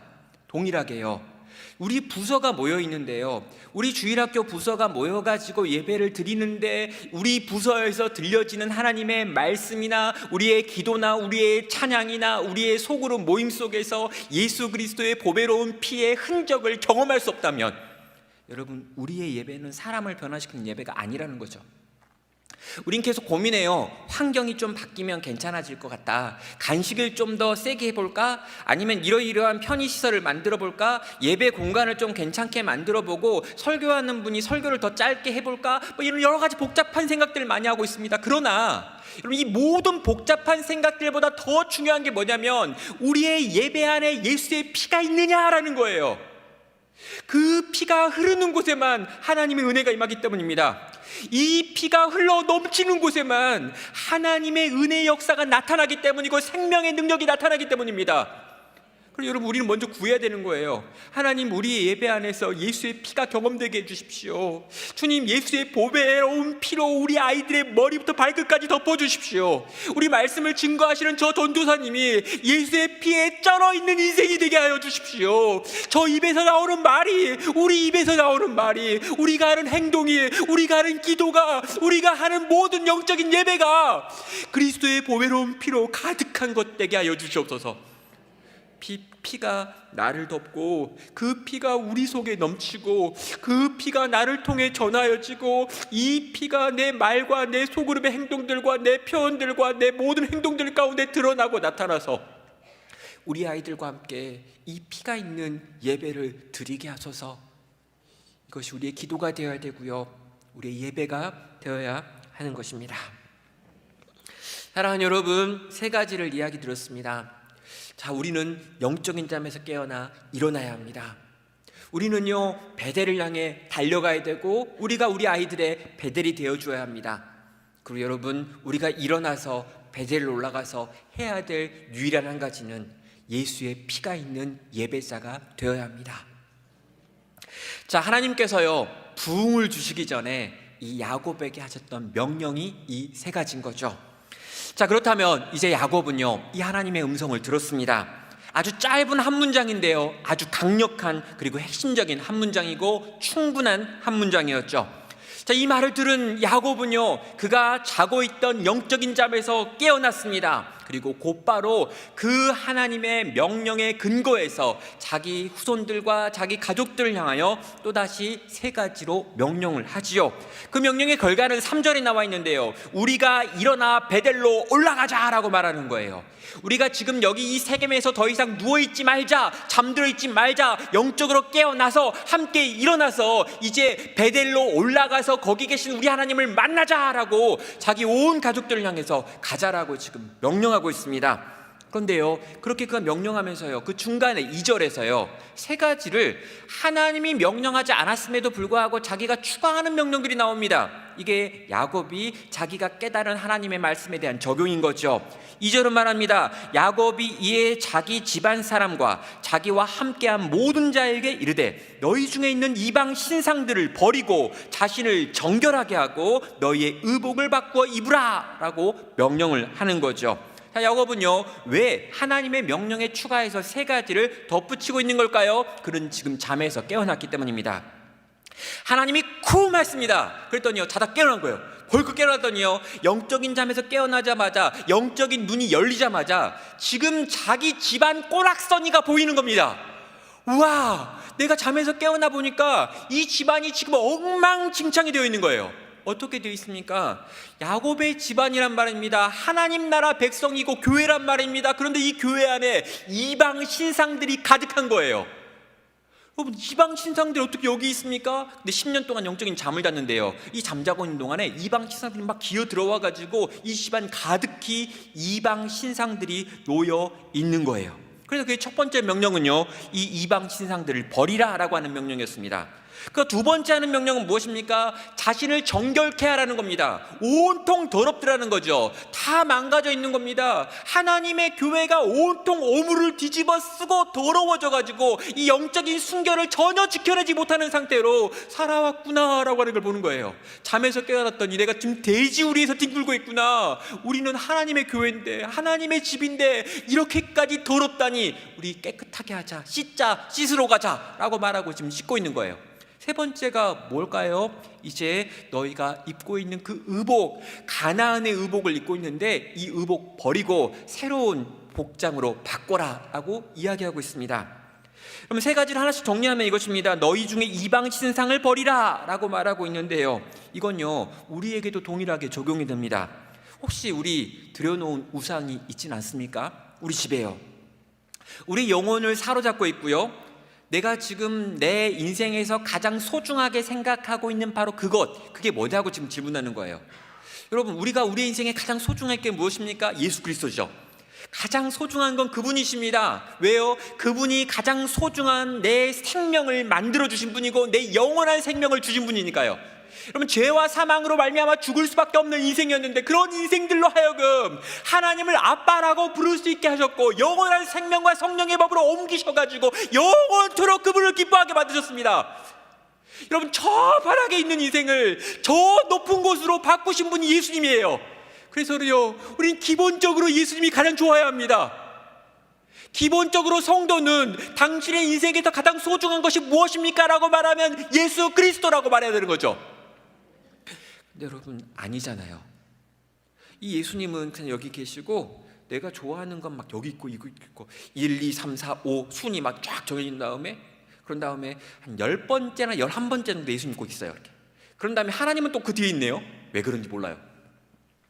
제가 예전에 게임을 한 적이 있어요. 아이들과 같이 이렇게 하는 게임인데요, 이 A4 한 장 이렇게 딱 들고요, A4를 이렇게 접으면 9개로 이렇게 접을 수 있습니다. 그래서 3번 접고 3번 접어가지고 9개 칸을 만들어요. 그런 다음에 여러분이 가장 사랑하는 거, 너무너무 좋아하는 거, 절대로 버릴 수 없는 거, 그걸 다 적어보라고 하는 거죠. 그럼 9칸에다가 애들이 이렇게 9개를 이렇게 적는 거죠. 그런 다음에 9개를 다 찢어요. 그러니까 9개의 카드를 다 들고 있습니다. 그런 다음에 제가 이런 거예요. 여러분이 지금 이 9개의 카드를 다 들고 있을 수는 없어요. 그래서 여러분 이 중에 3개를 버리세요. 그럼 얘들이 이제 3개를 이렇게 버리죠. 3개를 버리는 건 별로 어렵지 않아요. 근데 여러분 이제 6개를 들고 있잖아요. 6개를 딱 들고 있는데 여러분 이제 더 위험한 일이 생겼어요. 여러분 6개를 다 들고 있을 수 없을 것 같은데요, 여러분 이제 또 3개를 버리세요. 그러면 약간 이제 고민하는 친구들이 생겨요. 막 3개를 막 버리는데 막 근데 여러분 이 3개까지는 좀 버려요. 근데 이 3개 버릴 때 보면 아빠들이 꼭 여기 포함돼요. 이렇게. 아빠 물론 여기 안 들어가는 경우도 있는데 그래도 들어갔으면 감사해야 돼요. 근데 이제 아빠도 한 이제 3개 못 드는 아빠는 거의 없더라고요. 그리고 이제 마지막 3개 딱 들고 있잖아요. 3개 딱 들고 있는데 이제 그러는 거죠. 자 여러분, 근데 여러분 더 어려운 일이 발생했어요. 여러분 3개를 다 들고 있을 수 없어요. 그때 여러분, 자 이제 여러분 1개를 포기하셔야 돼요. 그러면 이제 애들이 막 이렇게 3개를 들고 막 고민을 합니다. 그러다가 막 이렇게 부들부들 떨면서 막 이렇게 이제 하나를 막 이렇게 내요. 보면 이제 동생을 내는 경우도 있고요. 그리고 막 이렇게 집안 강아지를 내는 경우도 있고요. 자기가 정말 아끼는 인형을 이렇게 내는 경우도 있어요. 마지막 2장 남았잖아요. 근데 이게 저는 나쁜 선생님이어가지고요. 여러분 2장 남으셨나요? 이제 여러분 정말 위기가 닥쳐와서 이제 다 못해요. 이제 여러분 그 중에 하나를 더 내놓아야 돼요. 애들이요 이 2장을 갖고 막 울어요. 왜냐면요 여기에 이제 교회 학교 잘 다니는 애들은요 교회에서 이런 문제가 됐으니까 하나는 예수님이에요. 예수님이나 하나님이나 이런 거 적어놨어요. 하나는 대부분 엄마거든요. 엄마랑 예수님 둘 중에 하나를 포기해야 되는 상황이 발생한 거예요. 이 게임을 끝까지 가려면. 애들이 이거 포기하지 못하고요 막 울어요. 또 울면서 어떤 아이들은요 엄마를 포기해요. 그리고 마지막 한 장이 뭐 있니? 라고 말하면 예수님이요 그래요. 여러분 우리가 예수님을 사랑하나요? 정말 그분이 내 인생의 주인인가요? 정말 그분 외에 다른 모든 걸 버려야 되는 상황이라면 그분만 붙들고 나머지 모두를 버릴 수 있나요? 우리 말로는 그렇게 하고요. 목사인 저도 말로는 그렇게 하는데 실제 정말 그런 일이 당하면 제가 그렇게 할 수 있을지 저는 모르겠어요. 마지막에요 그 게임을 다 하고요 그 울고 있는 아이들을 붙들고 같이 기도합니다. 하나님, 우리는 그럴 수 없지만 우리가 끝까지 예수님 안에서 평생 살아갈 수 있도록 도와주세요. 우리는 이렇게 포기할 수 없고 끝까지 붙들고 싶은 게 많지만 그래도 주님 우리를 끝까지 붙들어 주셔서 우리가 끝까지 성도를 살게 해주세요 라고 간구합니다. 여러분 이방 신상이 너무 많이 들어와 있지 않나요? 우리 돈이 들어와 있을 수 있습니다. 또 자식이 들어와 있는 경우도 있고요. 내 미래가 들어와 있을 수도 있고 내 노후가 들어와 있을 수도 있고요. 또 내 인간관계가 들어가 있을 수도 있고요. 또 내 이름이나 내 명예 같은 게 거기 들어가 있을 수도 있어요. 아무튼 여러분 예수님보다 앞서 있는 그것들은 우상입니다.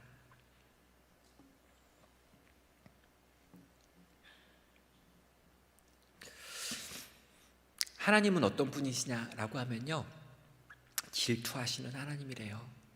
근데 제 얘들은 이걸 이해를 못했습니다. 왜 하나님은 질투하실까? 하나님 마음이 넓으신 분인데 왜 굳이 그렇게 우리한테 질투하실까? 왜 이스라엘 백성들이 우상한테 좀 가기만 하면 그렇게 열받나? 하나님 이렇게 찌질할까?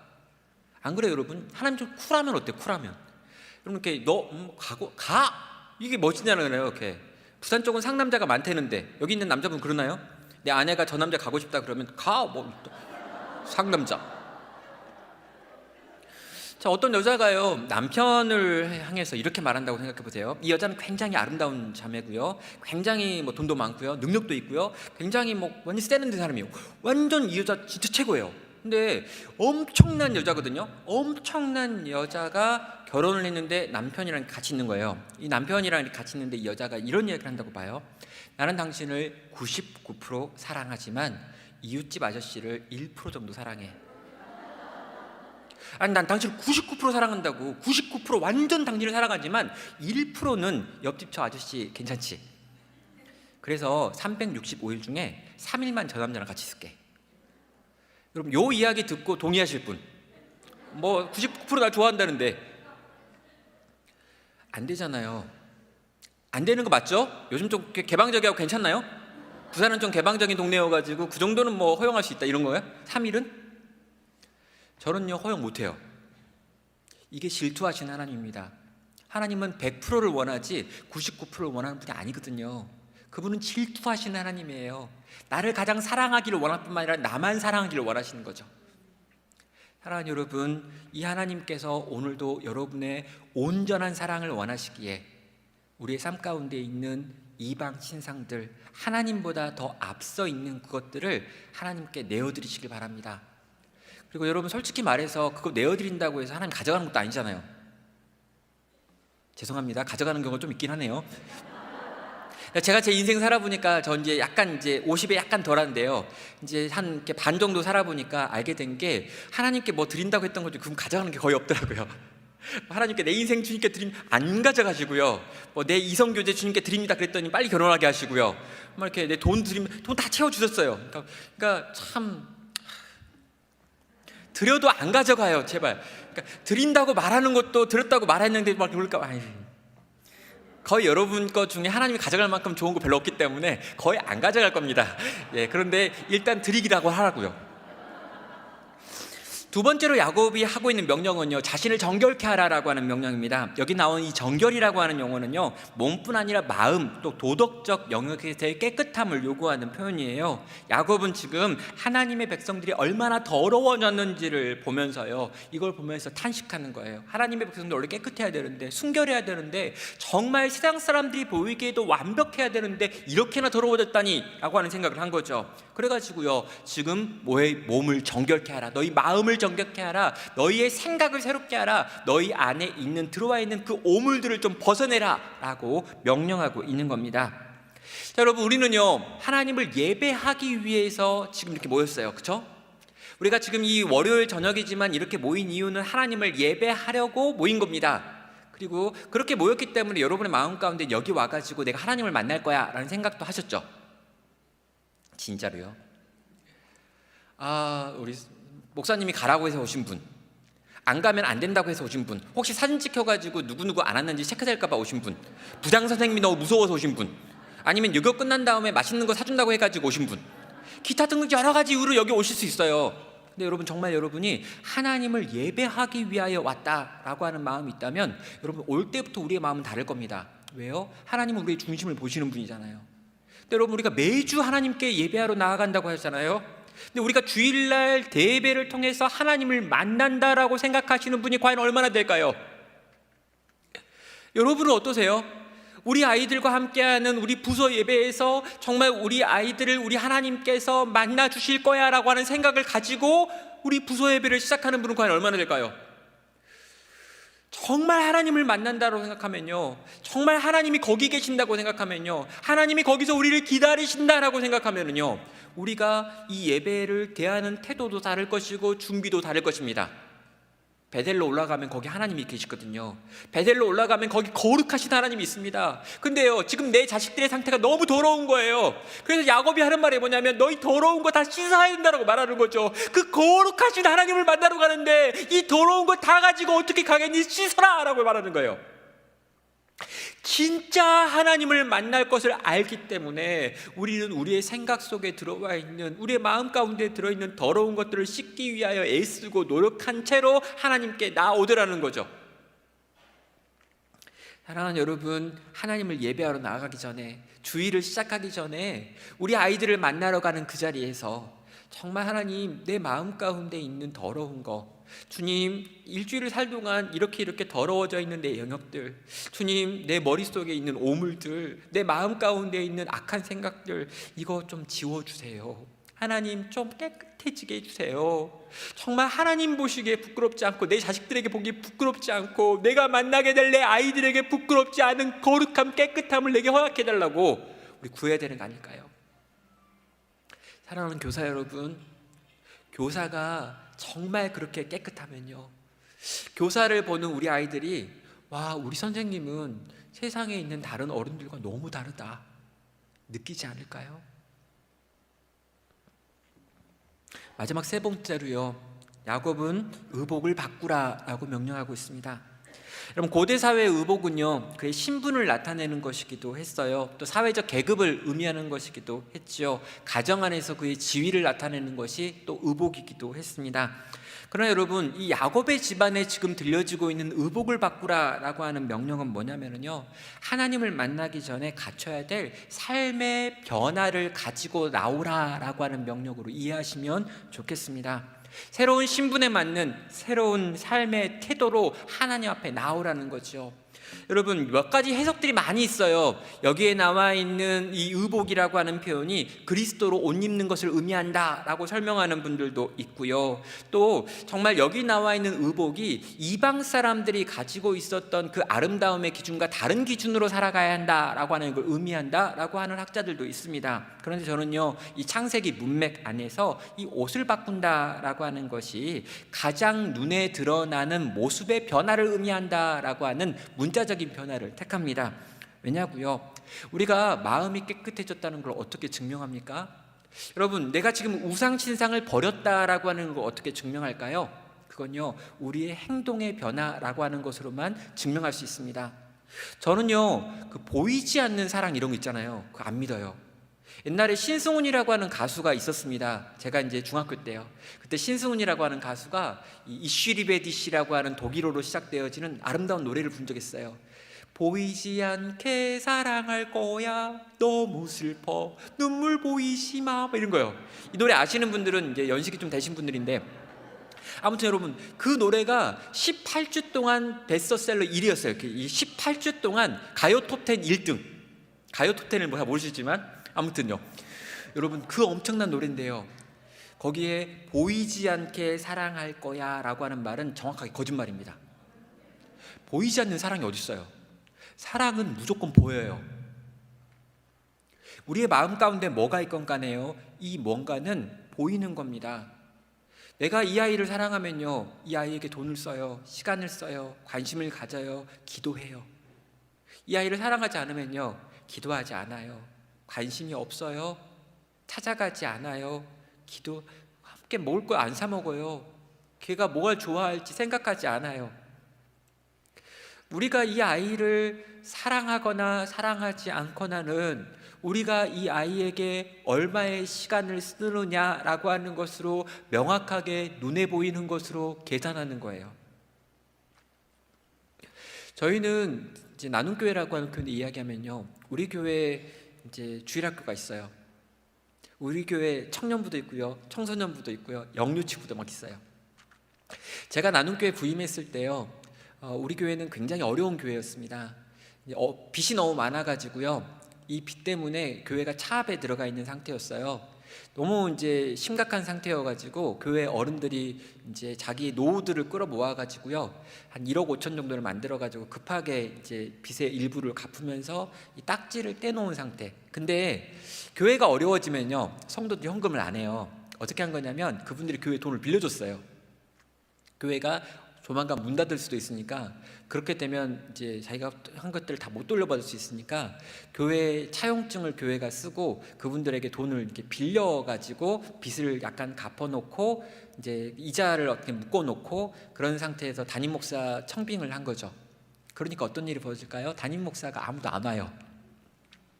8개월 동안 그 교회는 담임 목사가 없었습니다. 어찌어찌 해가지고 몇 달만 참으면 담임 목사가 생길 줄 알았는데, 담임 목사님들도 똑똑하거든요. 지혜로운 분들이세요. 그래가지고 그분들도 이렇게 계산해봐가지고 계산이 잘 안 되면 안 갑니다. 뭐 그게 아무나 오란다고 오는 거 아니에요, 여러분. 그래가지고 이분도 해본다고 했고, 이분도 와가지고 뭐 설교도 해보고 주변 상황 들어보고 안 오고 또 안 오고, 그래가지고 어떻게 했냐면요, 이 교회가 전략을 짠 거죠. 아무것도 모르는 어린애를 하나 데려오자. 그래서 제가 이제 걸렸어요. 제가 청년부 사역만 열심히 하다가 나이 아직 30대 때, 그래가지고 이렇게 뭐 청년부 사역만 열심히 하고 작년 사역 한 적도 없고 교구 사역 한 적도 없거든요. 그러니까 청년들만 주장했거든요. 아주 순수한 청년들만 데리고. 그랬는데 이제 어떤 교회가 힘들다 그러고 어렵다 그러고 좀 도와달라 그러고 막 이렇게 해나니까 막 제 마음이 막 두근거려가지고, 이찬수 목사님 절대 가지 마라, 거기 가면 망한다 막 그랬는데, 그 말 들으니 갑자기 와, 이럴 때 가면 내가 목사 같은 느낌이 든다 막 이런 면에서. 그러니까 이렇게 막 만약에 이찬수 목사님이 가라, 막 너 가서 거기서 잘할 수 있다 막 이랬으면 이제 안 갔을 거예요. 근데 안 된다, 거기 가면 망한다, 거기 가면 진짜 안 될 거다, 네가 애들만 사역해가지고 뭘 모르지, 어른들은 독한 사람 많다 막 이러면서, 가면 너 상처받을 것이다, 마음이 연약해가지고 안 될 거다 막 이러면 하면서 한 30분 넘게 가지 말라는 이야기 했거든요. 근데 30분 넘게 저보고 가지 말라고 하는 말을 듣는데 제 마음 가운데 이 순간에 간다고 말하면 진짜 제가 참 목자가 된 느낌이 드는 거예요. 와, 그러면 내가 진짜 목자 같은 느낌이 들면서 뭔가 좀 이렇게 아골골짝 빈들에도 가겠다라고 말하는 것 같은 느낌이 드는 거죠. 그런데도 불구하고 또 말리면 그때 이제 못 이긴 척, 목사님이 그렇게까지 말리시면 제가 안 가야죠, 이렇게 말하려고 했는데, 제가 이제 목사님, 제가 제 마음이 두근거린단 말입니다, 제 심장이 뛴단 말입니다, 딱 그랬거든요. 그랬더니 그럼 가야지.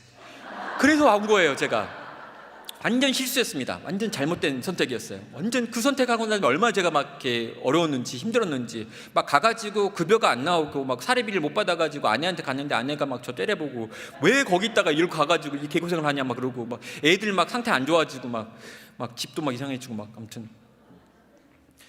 근데요, 제가 왜 또 이야기했는지, 제가 딱 부임했는데 저보고 청년들을 살려보래요. 우리 교회 청년들을 살려주십시오. 청년 사회가 오래 하셨으니까 청년들을 살려주십시오. 그래서 제가 청년들이 많은 줄 알았어요. 딱 갔는데 청년부 다 모이라고 그랬더니 3명이 딱 온 거예요. 회장, 부회장, 총무. 우리는 늘 3명이었대요. 삼위일체. 저 어떻게 합니까? 청년부 3명인데 3명을 어떻게 부흥시켜요?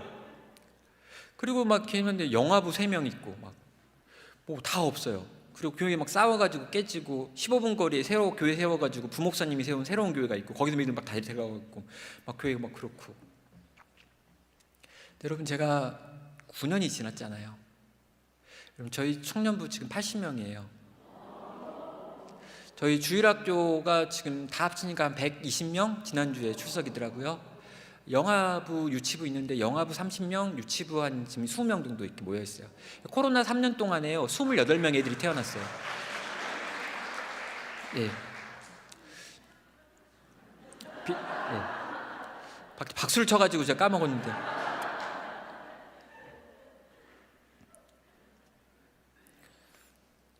근데 어떻게 했냐고요?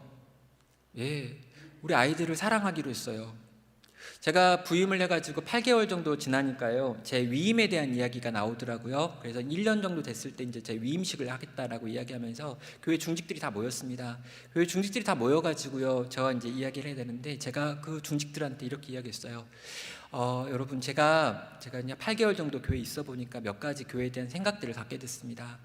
여러분, 지금이 좋은 교회가 되기 원하신다면 그러면 굳이 저를 위임하실 필요 없습니다.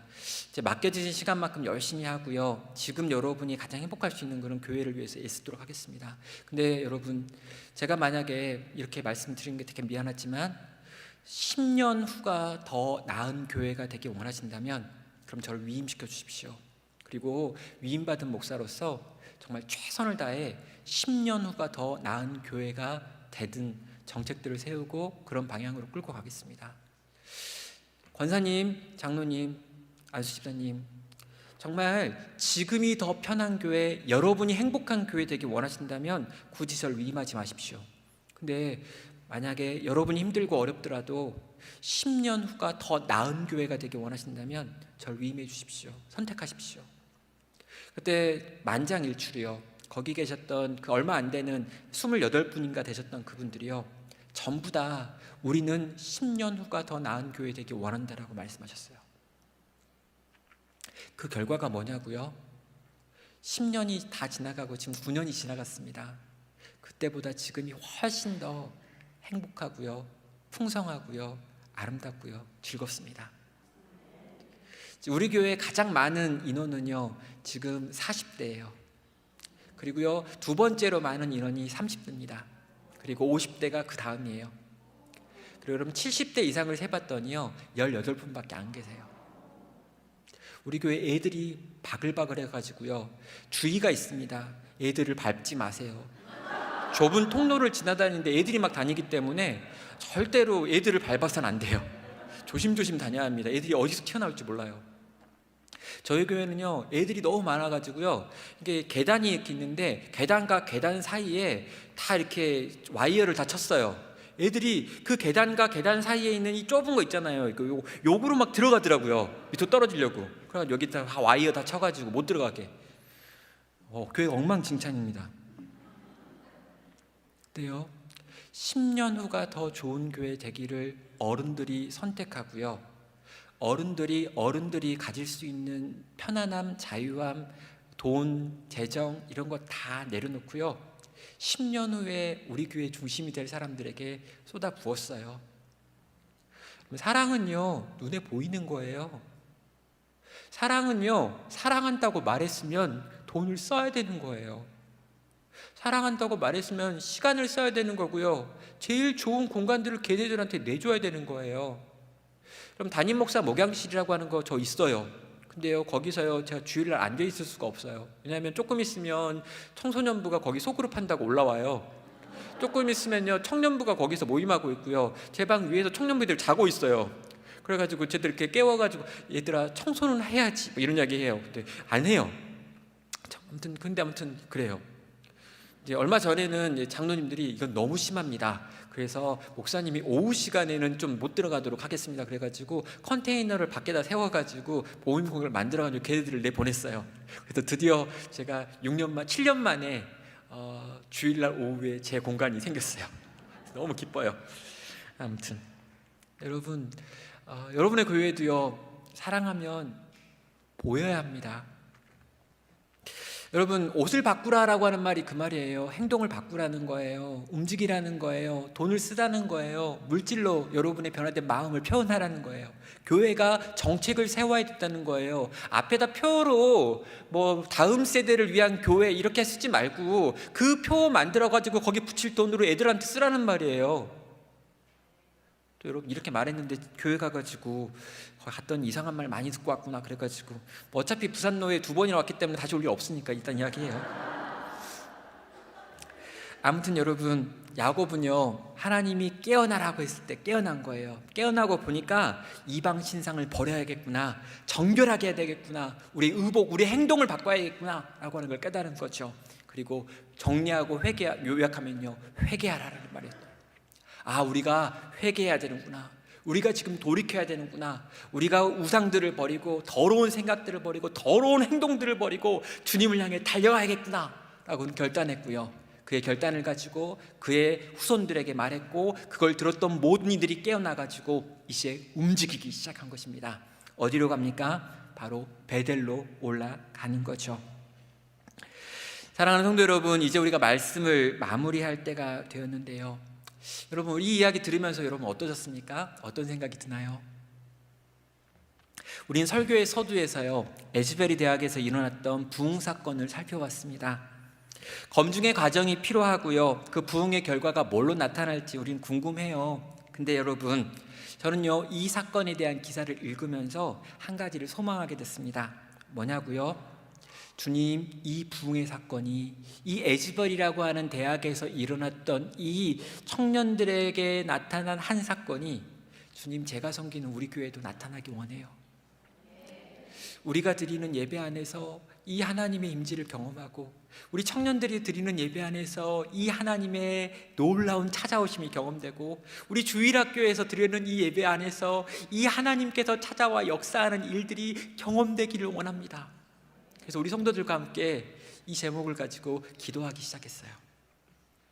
사랑하는 여러분, 저는요 한국 교회가 어떻게 살아날 수 있을까? 답이 없는 것 같아요.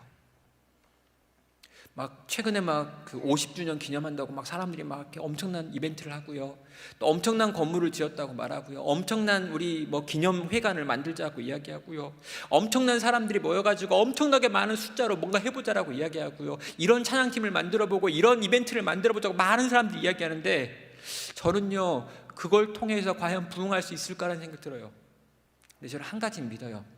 하나님께서 이렇게 찾아오시면, 하나님께서 이렇게 이 땅에 있는 교회들 가운데 찾아오셔서 일어나라고 말씀하시고, 정말 이제 네 그 잠에서 깨어나라고 말씀하시고, 제발 좀 베델로 올라오라고 말씀하시고, 이제 그리스도 예수의 보배로운 피를 가지고 내게 나오라고 말씀하실 때 그 말에 반응하여 회개하면, 그 말에 반응하여 우상 신상들을 버리고 정말 내 안에 있는 더러운 것들을 깨끗하게 치워내고 정말로 내 삶 가운데 변화를 만들어내면서 하나님께 회개하며 하나님 제발 내게 은혜를 베풀어 달라고 살려달라고 구하는 이들의 기도가 모이면, 그렇게 모여있는 주님의 교회 안에서 하나님께서 이 부흥을 일으킬 것을 믿는 것입니다.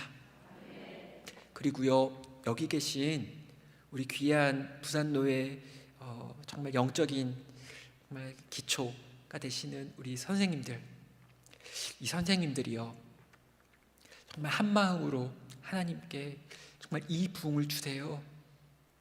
우리 아이들을 만나주세요. 저 또라이를 제발 좀 만나주세요. 저 말도 안 되는 저 인간 좀 만나주세요. 아니, 저 아이를 만나주세요. 우리 예배를 좀 바꿔주세요. 우리 몇 명 안 모이지만 몇 명 안 모이는 여기서 하나님께서 은혜를 베푸셔서 이 아이들이 새로워지는 걸 제발 보게 해주세요. 우리가 있는 이 자리가 베델이 되게 하시고 이 자리에서 하나님을 경험하고 누리는 위대한 역사가 일어나게 해주세요. 우리가 하나님을 향해 손을 들고 예배할 때 하늘이 열리고 하나님께서 찾아오시는 역사를 경험하게 해주세요. 주님, 제발 우리를 불쌍히 여겨주세요.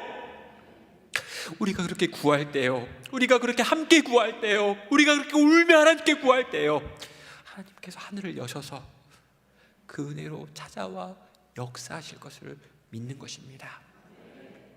오늘 이 자리 이곳에 있는 우리 모든 성도님들이, 우리 교사분들이 함께 그렇게 기도할 때 하늘이 열리는 역사가 일어나기를, 그 역사를 우리 아이들이 경험하게 되기를 주님의 이름으로 축원합니다.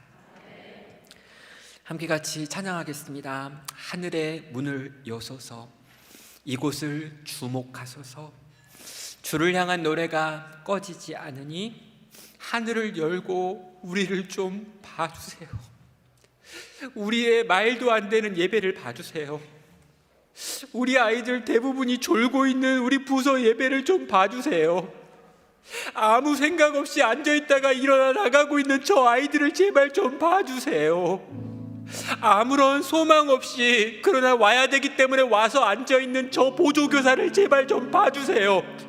저 열정 없는 목사님, 저 열정 없는 전도사를 제발 좀 봐주세요.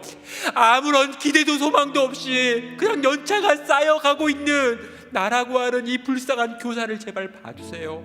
우리 주일학교를 봐주세요. 우리 교회를 봐주세요. 내 인생을 봐주세요. 우리 예배를 봐주세요. 시간 함께 같이 찬양으로 나아갑니다.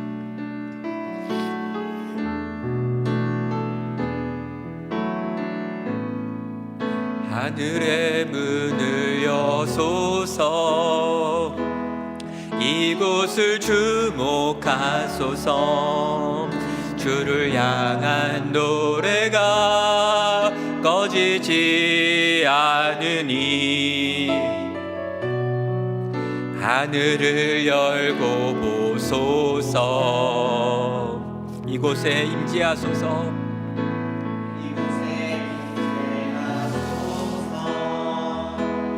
주님을 기다립니다. 주를 향한 노래가 꺼지지 않으니 주여 임재하여 주소서. 이곳에 오셔서 이곳에 앉으소서. 이곳에서 드리는 예배를 받으소서.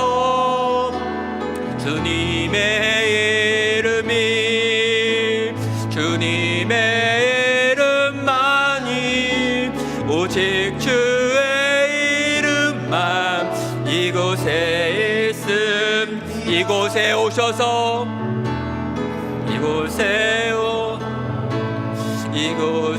앉으소서. 이곳에서 드리는 예배를 받으소서.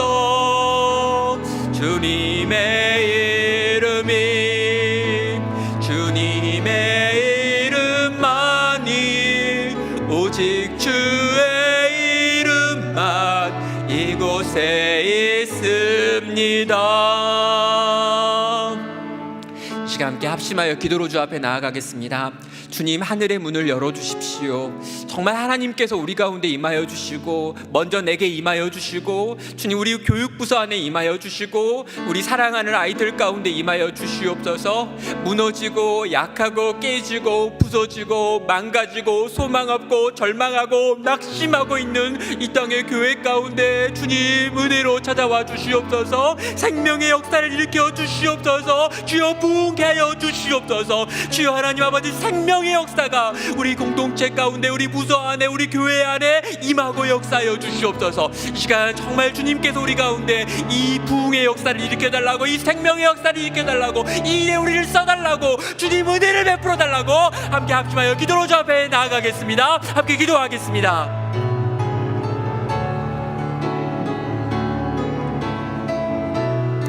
오 하나님 아버지, 이 시간 하나님의 은혜를 구하며, 비를 구하며, 은혜를 구하며, 생명을 구하며, 역사를 구하며 나아갑니다. 주여 하나님 아버지, 우리를 살려주시옵소서. 우리 아이들을 살려주시옵소서. 우리 아이들 가운데 주의 은혜를 베풀어 주시옵소서. 주의 생명의 역사가 나타나기 원합니다. 하늘이 열리게 하여 주시옵소서. 예배를 회복하게 하여 주시옵소서. 예수의 피가 있는 예배, 생명이 있는 예배, 은혜가 있는 예배 아버지 먹게 하여 주시옵소서. 주님 우리를 보시옵소서. 우리 가운데 찾아와 주시옵소서.